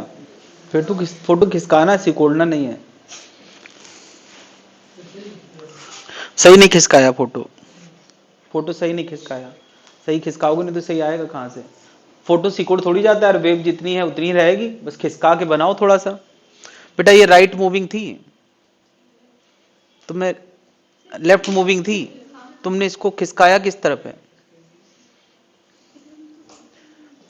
वेव किधर खिसकाना चाहिए? लेफ्ट, इधर खिसकाना है ना ये। अब यार इधर खिसकी तो इधर भी तो खिसकेगी, अब ऐसे तो एक तरफ खिसकेगी एक तरफ दब जाएगी। पूरा खिसकाओ ढंग से।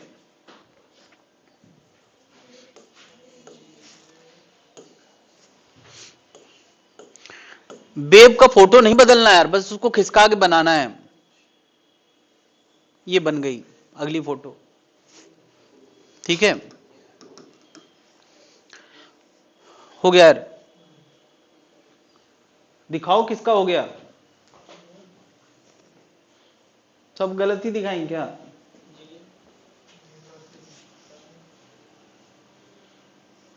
जे कोई है ही नहीं भाई, वो मैंने सही कर दिया है।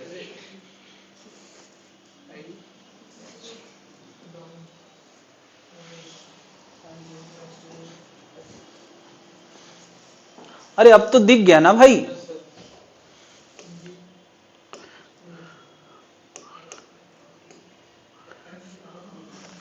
क्या ये एच को ऊपर जाना पड़ेगा, आई को ऊपर जाना पड़ेगा? एफ को नीचे, ई को नीचे, डी को नीचे, बी ऊपर, तो ए बी एच आई ऊपर, और डी ई एफ सी भी आंसर है। डायग्राम मुझसे अलग था ये।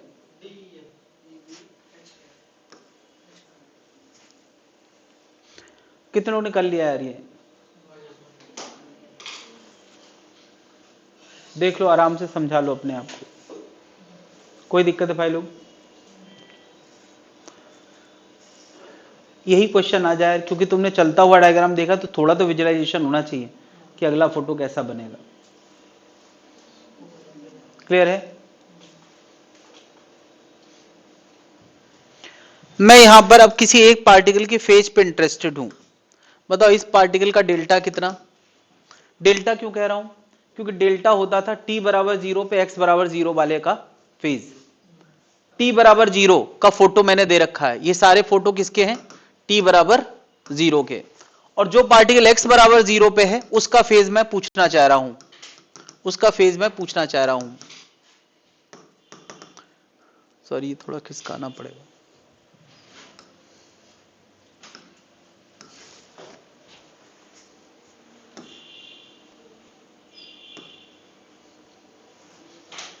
हाँ भाई, चलो मुझे इसका बताएं सबसे पहले, डेल्टा कितना है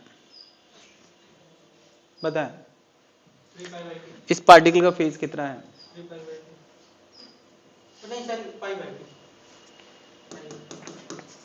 अरे अपने एक्सट्रीम राइट अप पे है ना, जैसे एक्सट्रीम राइट का पाई बाय 2 होता है, तो अप का भी। इसका कितना है?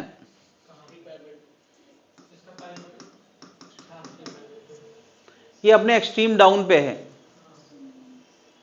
भूल गए क्या? हाँ, इसका बताओ कितना है?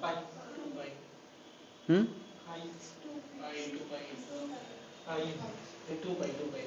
0 और 2 पाई के बीच में कुछ भी बता सकते हो। इसका यार अगला फोटो बनाते हैं। बताओ ये पार्टिकल कहां जा रहा है इस वक्त? पहली बात तो मीन पे है और नीचे जाता हुआ है, मीन पे है, और तो इसका डेल्टा पाई होगा। इसका, ये लेफ्ट मूविंग है,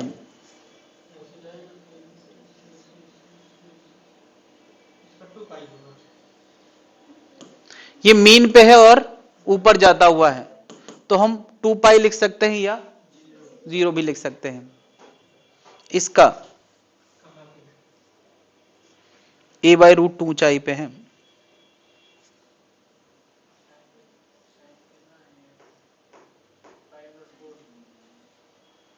a/√2 ऊंचाई पे है। चलो ये रहने देते हैं यार, बिल्कुल स्कोप नहीं। इतना समझ लिया सबने? ठीक है, बहुत ज्यादा दिमाग मत लगाओ।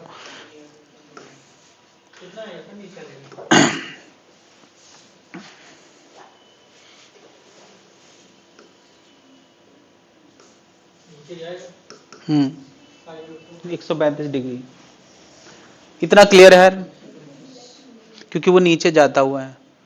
a/√2 है, अगर यही ऊपर जाता हुआ होता तो π/4 होता, नीचे जाता हुआ है तो 135 डिग्री हो गया। चलो यार, जिसका मन करे अपना देखे, अपना जवाब खुद ढूंढे, रहने दो। डेल्टा पता चल गया। अब कोई कहे यार इसकी इक्वेशन क्या होगी, तो इसकी इक्वेशन होगी displacement equation, wave equation. Wave equation होती है a sin ω t minus k x plus delta. Delta कितना? π/2। क्या बता यार, π/2 प्लस समथिंग साइन के अंदर हो तो उसको हम क्या लिख देते हैं? क्या बात समझ में आ रही है? यानी वेव इक्वेशन में डेल्टा रखने के बाद लुक बदल गया है। यहां बता यार, a sin ω t minus k x plus 3π/2, 3π/2 plus something करने पे साइन का कॉस हो जाता है, बट 3π/2 मतलब थर्ड क्वाड्रेंट पे बात चल रही है। 3π/2 प्लस समथिंग यानी फोर्थ क्वाड्रेंट, और फोर्थ क्वाड्रेंट में साइन कैसा होता है? नेगेटिव। तो ये हो जाएगा साइन का cos ω t minus k x. ध्यान देते जाना। यहां बताया डिस्प्लेसमेंट इक्वेशन क्या आएगी? Plus pi. क्या बताओ, साइन पाई प्लस समथिंग हो तो वो साइन ही रहता है। पाई और 2 पाई के केस में साइन का साइन ही रहता है, जब हमने ट्रिग्नोमेट्री पढ़ी थी। और पाई प्लस समथिंग होता मतलब थर्ड क्वाड्रेंट की बात चली, और थर्ड क्वाड्रेंट में साइन कैसा होता है? नहीं पता तो मैं सीधे लिख रहा हूं, ये बहुत ज्यादा जरूरी चीजें नहीं है इसलिए मैं बता रहा हूं। ये आ गया। अच्छा, माइनस साइन थीटा को साइन ऑफ माइनस थीटा लिखने में कोई गलती नहीं होती है, तो ये माइनस में अंदर ले जाऊंगा, तो ये बन जाएगा माइनस ω t प्लस के एक्स, यानी के एक्स माइनस ω t। डेल्टा 0 है तो y बराबर क्या बन गया? a sign ω t minus k x plus 0। मैं तुम्हें यह दिखाने की कोशिश कर रहा हूं कि sine ω t minus k x wave equation है, sine k x minus ω t wave equation है, cos ω t minus k x wave equation है, cos omega t minus k x wave equation है, माइनस की जगह प्लस भी हो सकता था अगर ये सब क्या होती, left moving. Oh my God, ये लेफ्ट ही मूविंग थी, लेफ्ट मूविंग में माइनस का क्या हो जाएगा। तो यानी वेव का मतलब ये नहीं कि केवल साइन में आएगा, साइनोसाइडल वेव का मतलब होता है साइन में भी आ सकता है और कॉस में भी आ सकता है। राइट मूविंग है तो बीच में माइनस आएगा, लेफ्ट मूविंग है तो बीच में प्लस आएगा। यानी तुम्हें इतने सारे लुक वेव के कभी ना कभी नजर आ सकते हैं, उसमें हैरान नहीं होना है। वो क्यों बदल जाते हैं, डेल्टा रखने की वजह से। क्यों बदल जाते हैं, डेल्टा रखने की वजह से। मैं तुम्हें एक्चुअली ये सिखाना नहीं चाह रहा हूं कि वेव इक्वेशन लाते कैसे हैं, क्योंकि ये क्वेश्चन नहीं पूछा जाता है। मैं तुम्हें बस ये भरोसा दिलाना चाह रहा हूं कि वेव इक्वेशन का लुक इनमें से कुछ भी हो सकता है। तुम्हें यह परेशान नहीं होना कि सर ने तो साइन में बताया है, ये कॉस में कहां से आ गया, सर ने तो प्लस साइन बताया था, ये माइनस कहां से आ गया, ये बीच में माइनस होता है या प्लस होता है। तो सब कुछ जो साइन में है या कॉस में है, बस उसमें दो चीजें नजर आना चाहिए, something into t, something into x. Sine नजर आया, कॉस। हर wave equation sinusoidal wave equation है, ये different form of sinusoidal wave equation है। ये सब क्यों बदल रहे हैं, इनके लुक क्यों बदल जा रहे हैं, डेल्टा रखने की वजह से। डेल्टा क्या है, डेल्टा है उस रेफरेंस पार्टिकल का फेज जिसकी मदद से हमने वेव इक्वेशन लिखी है। रेफरेंस पार्टिकल वो है जो x बराबर 0 पे, t इक्वल टू 0 पे देखा गया था। क्या जनता समझ पा रही है यार। हमारे देखने के आधार पे वेव इक्वेशन तय होती है, हमारी घड़ी कब चालू हुई है उसके आधार पे वेव इक्वेशन होती है, हमारा रेफरेंस पार्टिकल क्या है उसके आधार पे वेव इक्वेशन होती है। यानी वेव इक्वेशन इनमें से किसी भी लुक की हो सकती है। क्या जनता समझ पा रही है। इसमें हमें हैरान नहीं होना है कि किसी किताब में सर के एक्स माइनस ओमेगा टी लिखा होता है, किसी में omega t minus k x लिखा होता है। अलग अलग किताबें अलग अलग लिखती है, और मैं देखता हूं कि एक बार उसने wave equation omega t minus k x लिखी तो पूरी किताब में omega t minus k x लिखा है। किसी किताब में के एक्स माइनस ओमेगा टी लिखा तो पूरी किताब में के एक्स माइनस ओमेगा टी लिखा है। तो ये कोई मतलब उनकी गलतफहमी या उनका कोई वो नहीं है, उन्होंने बस सारी बातें करना की कोशिश नहीं करी है। मैं तुम्हें सारी बातें इसलिए करके दिखा रहा हूं कि हर इक्वेशन वेव इक्वेशन है। किसी किताब में ये लिखा होगा, किसी में ये लिखा होगा, किसी में ये लिखा होगा, सब कुछ अंतर पड़ता कहां से कि हमने रेफरेंस किसको माना है। क्या जनता समझ पा रही। ठीक, तो ये इतना नोट करना चाहेंगे, ये नोट कर ले। अच्छा, ये मैं जब इतना सा स्ट्रक्चर दिखा रहा हूं इसका मतलब ये इतना ही नहीं है, ये कंटिन्यूअस वेव है, क्योंकि ये सारी इक्वेशन किसके लिए काम करती हैं, कंटिन्यूअस वेव के लिए।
नोट कर लिया भाई।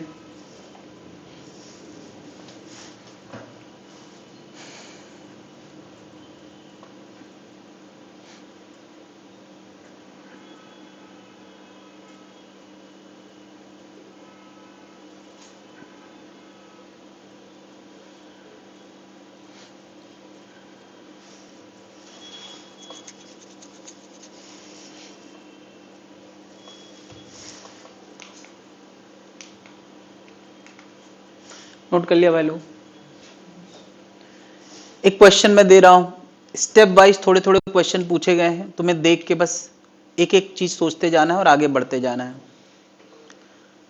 क्वेश्चन में क्या क्या नजर आ रहा है डायग्राम में? कुछ चीजें सीधे नजर आ रही हैं। ये 5 मीटर पर सेकंड क्या दिया होगा? वेव की स्पीड। ठीक है, ये वेव की स्पीड दे रखा है।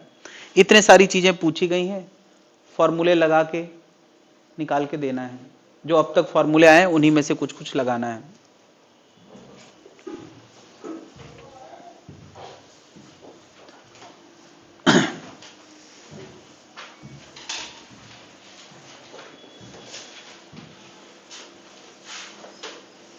हैंग हुआ अभी तक? ठीक।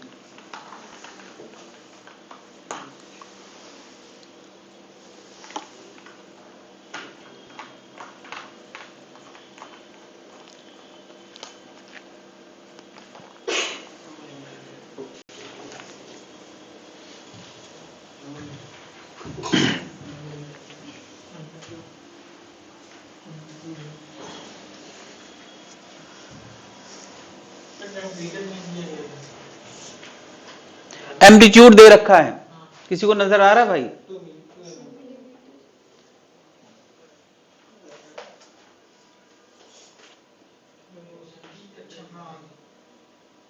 कितना एम्पलीट्यूड?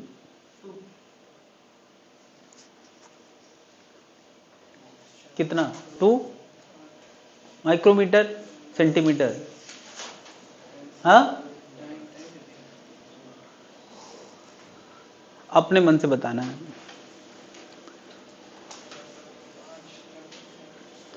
पूरे डायग्राम में 2 माइक्रोमीटर कोई चीज ही नहीं। हाँ भाई, एम्पलीट्यूड कितना है? तो एम्पलीट्यूड क्या होता था? पार्टिकल का maximum displacement from the mean, और वो कितना नजर आ रहा है? पूरा बोलो। 2 mm, यानी दैट इज 2 मिलीमीटर। एम्पलीट्यूड कितना नजर आ रहा है? 2 mm। दिख रहा है कि नहीं? यहां पे भाई सब कुछ सामने है, कोई छुपा के थोड़ी रखा गया है। डेफिनेशन समझाई गई है कि क्या होता है। अगली चीज पूछिए वेवलेंथ। किसी को वेवलेंथ नजर आ रही है? थोड़ा छुपा हुआ है क्या? देखो जरा, यहां से यहां तक क्या यही एक वेव बोली जा सकती है जो बार बार रिपीट हो रही है? और एक वेव पल्स जो रिपीट हो रही है उसके बीच का गैप, लंबाई का नाम क्या होता था? यानी यहां से यहां तक ये लैम्डा है। कितना है? कितना है? 8 मीटर। इतना दिख गया भाई? चलो, अब आगे का क्वेश्चन टाइम पीरियड। पूरे क्वेश्चन में टाइम पीरियड कहीं नजर नहीं आ रहा है। कोई बात नहीं, कुछ तो नजर आ रहा होगा। अरे स्पीड नजर आ रही है, लेमडा नजर आ रहा है। कितना है लेमडा? 8। तो v बराबर न्यू लेमडा लगा सकते हैं। तो फ्रीक्वेंसी कितना आ गया? 5/8 हर्ट्ज। इसकी यूनिट हर्ट्ज होती है, लेकिन फ्रीक्वेंसी थोड़ी पूछा था, टाइम पीरियड पूछा था। तो क्या टाइम पीरियड 1/फ्रीक्वेंसी होता है कि नहीं? तो टाइम पीरियड आ गया 8/5 सेकेंड। सारे फॉर्मूले यार हमें इस टॉपिक से नहीं, एसएचएम के जमाने से पता है। बस v बराबर न्यू लैम्डा नया फॉर्मूला है। Frequency 5/8 hertz. इतनी चीजें आ गई यार, और आगे बढ़े।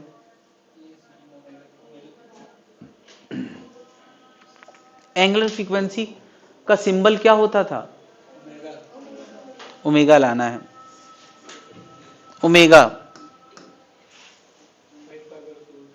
ओमेगा का फॉर्मूला होता था 2 पाई इंटू फ्रीक्वेंसी, यानी 2 पाई इंटू 5/8, यानी कितना आ गया? 5/4 पाई रेडियन पर सेकेंड। ओमेगा आ गया यार। और क्या पूछा यार? के कहां से आएगा? क्या हम लोगों ने के पढ़ा है? के एंगुलर वेव नंबर के होता था क्या? 2 पाई बाई लेमडा। लेमडा कितना है हमारा? 8। तो ये आ गया π/4 मीटर इनवर्स। रेडियन पर मीटर भी लिख सकते हैं। रेडियन पर मीटर भी इसकी यूनिट हो सकती है, मीटर इनवर्स भी हो सकती है। वेव इक्वेशन, वेव इक्वेशन, इस डायग्राम के लिए वेव इक्वेशन लिखना है यार।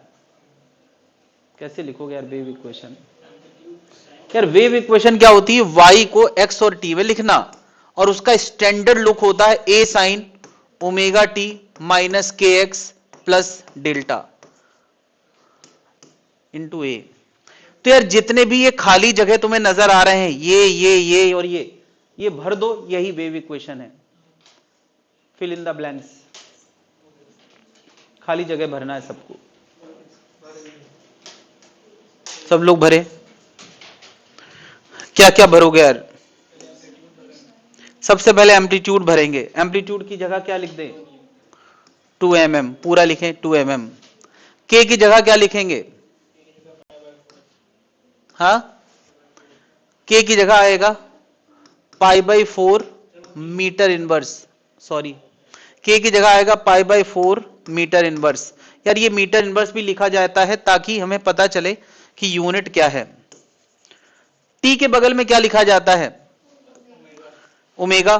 कोई जनता मुझे बताए ओमेगा की जगह क्या लिखा जाए? 5π/4, और इसकी यूनिट होती है रेडियन पर सेकेंड। चलो, डेल्टा की जगह क्या लिखा जाए? अरे देखो, डेल्टा का मतलब होता है शुरुआत वाला रेफरेंस पार्टिकल का फेज, और वो कितना है?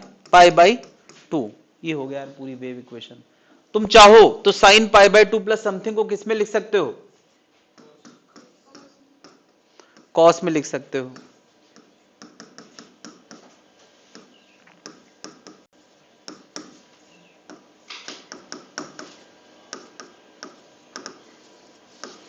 ये वेव इक्वेशन आ गई यार। कितने लोगों ने मुझसे पहले लिख लिया यार? क्या बात समझ में आ गई यार? फोटो बदल जाए, डेटा बदल जाए तो नहीं कर पाओगे। क्या उल्टा क्वेश्चन पूछा जाए, तुम्हें वेव इक्वेशन दी जाए और पूछा जाए एम्पलीट्यूड क्या होगा, के क्या होगा, लेमडा क्या होगा, वेव स्पीड क्या होगा? नहीं निकाल पाओगे यार। यही सबसे ज्यादा फैशन में चल रहा है। वेव में बहुत मुश्किल क्वेश्चन नीट में नहीं पूछे जाते, है ना? लेकिन मैंने यहां तक की स्टोरी इतना पुख्ता तरीके से इसीलिए बताई कि तुम पहले हर टर्म से फैमिलियर तो हो जाओ, उसकी कुछ तो भावनाएं मन में रहें। तो क्या तुम्हें वेव इक्वेशन दी जाए और ये सब चीजें पूछी जाए, नहीं बता दोगे? एम्पलीट्यूड कहां छुपा है? ये एम्पलीट्यूड है। कोई पूछे यार ओमेगा कहां छुपा है? ये ओमेगा है। के कहां छुपा है? ये के है। क्या जनता समझ पा रही है? डेल्टा सोचने के लिए तुम्हें इस लुक में आना पड़ेगा, तभी डेल्टा सोच पाओगे। डेल्टा कोई पूछेगा भी नहीं। कोई पूछे यार कि लेमडा कितना है, तो के की मदद से ला दोगे। सॉरी ये एक्स था, के की मदद से क्या ला दोगे? लेमडा। कोई पूछे फ्रीक्वेंसी कितनी है, ओमेगा की मदद से ला दोगे। टाइम पीरियड पूछे तो ओमेगा की मदद से। क्या इस लुक में चीजों को एक्सेस करना, निकालना, ये तुम्हें आना चाहिए। नहीं निकाल पाओगे। यही सबसे फेमस क्वेश्चंस हैं जो पूछे जाते हैं। कोई दिक्कत है भाई लोग?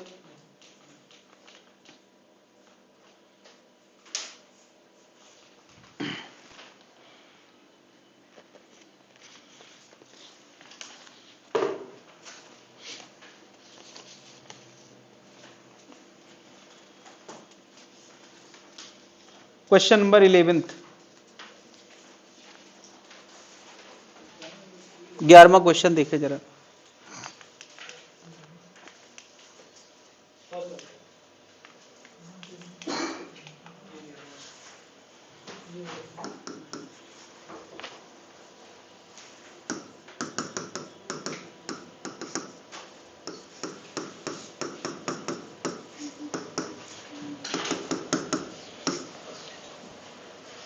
The speed of wave motion पूछा है, v बताना है। v speed of wave,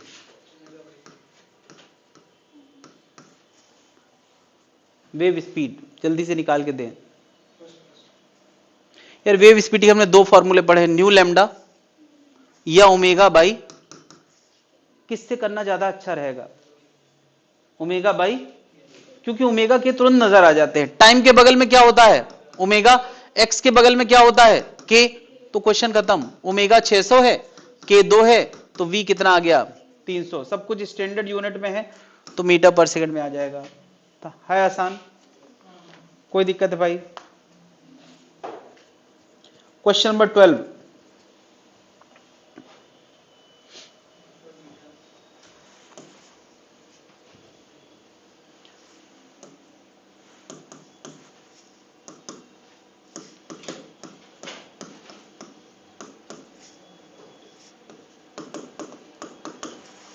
question में कहा गया अल्फा कितना बीटा कितना, निकाल के बताओ।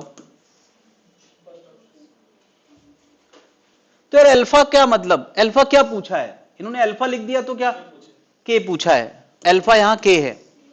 बीटा पूछा है टाइम के बगल में, क्या पूछा है ओमेगा। नहीं निकाल पाओगे, कैसे निकालना है जरा डेटा पढ़ो। हमें कुछ दिया है कि नहीं, लेमडा दिया है, कितना दिया है लेमडा 0.08, और क्या दिया है टी दिया है 2 सेकेंड, बस इतने से हमारा काम चल जाएगा। बता लेमडा की मदद से के लाया जा सकता है, के क्या होता था 2 पाई बाई लेमडा, तो 2 पाई बाई 0.08, 2 जीरो बढ़ जाएंगे और फिर वो 25 पाई आ गया अल्फा। बीटा क्या होता, ओमेगा क्या होता था 2 पाई बाई टी, हमने बचपन से सर्कुलर मोशन के जमाने से ये फॉर्मूला पढ़ा है। तो ओमेगा कितना आ गया पाई, दैट्स इट, क्वेश्चन खत्म। क्या जनता समझ पा रही है यार, भीड़ में से डेटा चुनना।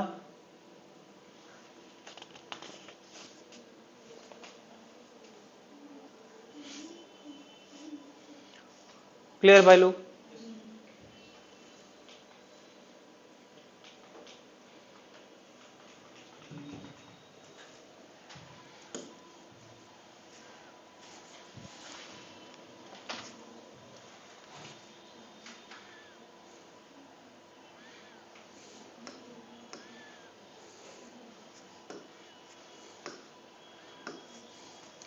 हम लोग ने डिस्प्लेसमेंट इक्वेशन पढ़ी है ए sine omega t minus k x plus delta, क्यों, ताकि हम क्या निकाल पाए, सब कुछ।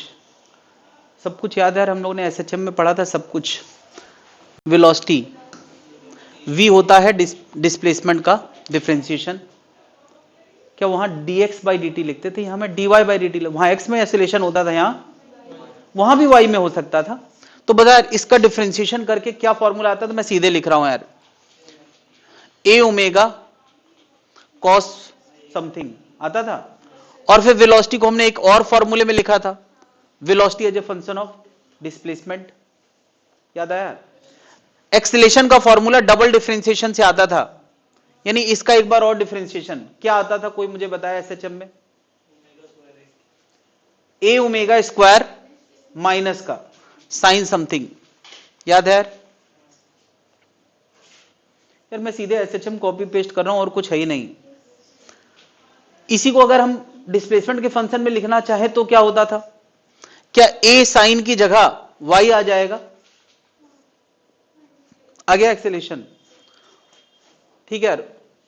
Kinetic energy of the particle, यार kinetic energy half m v square होता है, बचपन से जानते हैं। अब वी ये वाला उठा दो रख दो तो टाइम में आ जाएगा, फैशन में चल नहीं रहा है, ये वाला उठा के रख दो तो वाई में आ जाएगा, ये भी तो हमने पढ़ा ही है। क्या सब कुछ पढ़ा पढ़ा सा नहीं लग रहा है, सिवाय पोटेंशियल जी का डिस्कशन, वो थोड़ा अलग है यहां पे, इतना पहले नोट कर ले, पोटेंशियल जी का डिस्कशन थोड़ा सा अलग है।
हम लोग जब एसएचएम करते थे तो उसमें ऑसिलेशन होता था पार्टिकल का, और उसकी एनर्जी रखने वाला कोई सोर्स ऑफ ऑसिलेशन होता था। जैसे हम लोग पेंडुलम में एसएचएम कराते थे तो ग्रेविटी में एनर्जी स्टोर होती थी, स्प्रिंग में ऑसिलेशन कराते थे तो स्प्रिंग में एनर्जी स्टोर होती थी, फ्लूइड में एसएचएम कराते थे तो फ्लूइड में एनर्जी स्टोर होती थी।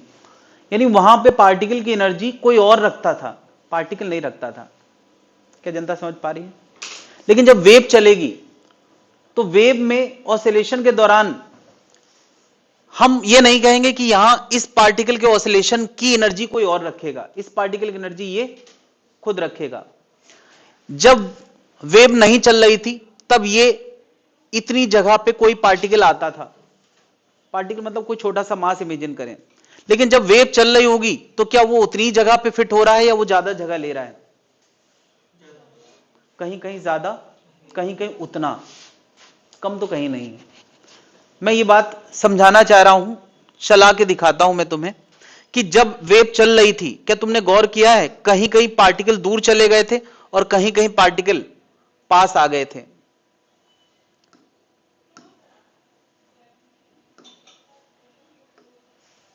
यार जब ये वेव चलेगी, अभी सबके बीच में कुछ गैप है वो फिक्स है, लेकिन जब ये वेव चलेगी तो कहीं कहीं के फासले पार्टिकल्स के ज्यादा होंगे और कहीं यहां कम फासले हुए हैं, और यहां तो पार्टिकल की स्ट्रेचिंग कहीं कहीं ज्यादा है और कहीं कहीं स्ट्रेचिंग कम है। इसका मतलब सबका हाल एक जैसा, कहीं खिंचाव ज्यादा है और कहीं खिंचाव। तो अगर मैं इन चलते हुए वेव में जहां ज्यादा खिंचाव होगा वहां ज्यादा एनर्जी स्टोर होगी या जहां कम खिंचाव होगा, कम से कम यार इतना बात तो समझ में आना चाहिए, ये एनर्जी इलास्टिसिटी के फॉर्म में स्टोर होने वाली है। और इलास्टिसिटी में हमने एक चीज पढ़ी कि जितना ज्यादा एक्सपांशन उतनी ज्यादा एनर्जी। किसी को याद है यार, हम लोगों ने इलास्टिसिटी में एनर्जी का फॉर्मूला हाफ के एक्स स्क्वायर लिखा था, के को वाई ए बाई एल, या किसी को ये याद हो हाफ स्ट्रेस इंटू स्ट्रेन, किसी को याद है हाफ स्ट्रेस इंटू, जितना ज्यादा स्ट्रेन उतना ज्यादा एनर्जी। तो इसका मतलब यहां पर हर पार्टिकल का हाल एक जैसा नहीं है, किसी का इलास्टिक एनर्जी ज्यादा है, किसी की इलास्टिक एनर्जी, यानी अगर किसी मेथड से कोई ये पता कर ले कि इसकी लंबाई पहले कितनी थी अभी कितनी है, तो ये उसका delta L L prime minus L होगा, और इसकी एनर्जी होगी half Y A by L into क्या, डेल्टा एल का स्क्वायर। नो डाउट कि कोई तुमसे ये पूछने वाला नहीं, इस पे क्वालिटेटिव डिस्कशन होता है कि कुछ पार्टिकल एक्सट्रीम पे होते हैं और कुछ पार्टिकल मीन पे होते हैं। ये मीन वाला पार्टिकल और ये बता किस पार्टिकल के अंदर खिंचाव ज्यादा है, मीन वाले पार्टिकल्स में खिंचाव ज्यादा है या एक्सट्रीम वाले में खिंचाव ज्यादा है? चलो यार, किसी ने देखने में गलती कर दी है तो मैं सीधे आंसर बताने वाला हूं। क्या जब चल रहा था किसी ने देखा था कहां पार्टिकल दूर दूर गए थे और कहां पास पास थे?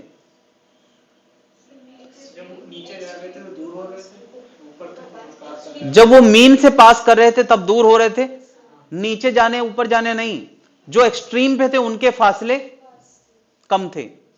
तो कहां खिंचाव ज्यादा होता है? हाँ, mean has maximum delta l, maximum delta l, delta L का मतलब स्ट्रेचिंग, और सबसे ज्यादा स्ट्रेचिंग है, this implies maximum potential energy. और extreme has delta l minimum, और डेल्टा एल मिनिमम होगा यानी मिनिमम स्ट्रेचिंग, तो पोटेंशियल एनर्जी भी मिनिमम होगी। यार ये बात ध्यान रखना है, जब हम एसएचएम करते थे तो एसएचएम में मामला उल्टा था। एसएचएम में सबसे ज्यादा पोटेंशियल जी पता है कहां होती थी? एक्सट्रीम पे, और सबसे कम यहां पोटेंशियल जी सबसे ज्यादा कहां है? मीन पे। ये थोड़ा उल्टा है मामला, इसलिए अलग से डिस्कस करना पड़ रहा है। सबसे ज्यादा पोटेंशियल जी मीन पे, और काइनेटिक एनर्जी भी सबसे ज्यादा मीन पे। अरे देखो, स्पीड अगर मैं y0 डालूंगा तो वेलोसिटी मैक्सिमम आएगी, कितनी आएगी? ए ओमेगा, यानी y0 का मतलब क्या हो गया? मीन पे। क्या मीन पे स्पीड सबसे ज्यादा है तो मीन पे काइनेटिक एनर्जी भी सबसे, अगर मैं y0 करूंगा तो काइनेटिक एनर्जी भी सबसे, यानी इसकी काइनेटिक एनर्जी भी सबसे ज्यादा कहां होती है? मीन, और पोटेंशियल जी भी। तो यार काइनेटिक एनर्जी मीन की काइनेटिक एनर्जी एक्सट्रीम से ज्यादा होती है, और अभी अभी मैंने क्या बताया? पोटेंशियल एनर्जी मीन की पोटेंशियल जी एक्सट्रीम से ज्यादा होती है, तो क्या टोटल मैकेनिकल एनर्जी मीन की मैकेनिकल एनर्जी एक्सट्रीम से ज्यादा होगी कि नहीं? भाई काइनेटिक पोटेंशियल दोनों ज्यादा हैं तो मैकेनिकल एनर्जी भी ज्यादा होगी। ये बात कभी कभी सीधे सीधे थ्योरेटिकली लिखी रहती है और हजम नहीं होती, क्योंकि एसएचएम में हमने उल्टा पढ़ा होता है। बात क्लियर है?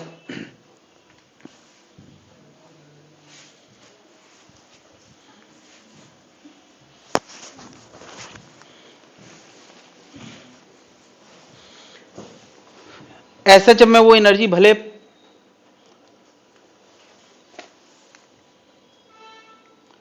एसएचएम में वो एनर्जी भले पार्टिकल की होती है, कही जाती है, मगर स्टोर कोई और करता है।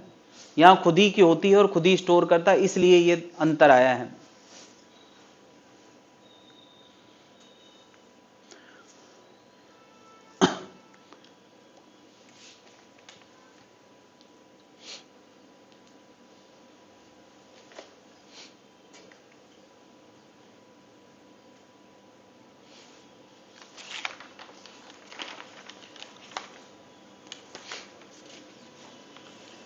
जो जो क्वेश्चन अभी नहीं करना है मैं टिक करा देता हूं, बाकी सब करना है। क्वेश्चन नंबर 2 नहीं करना, 3 नहीं करना, टिक करें जरा। 2 नहीं करना, 3 नहीं करना।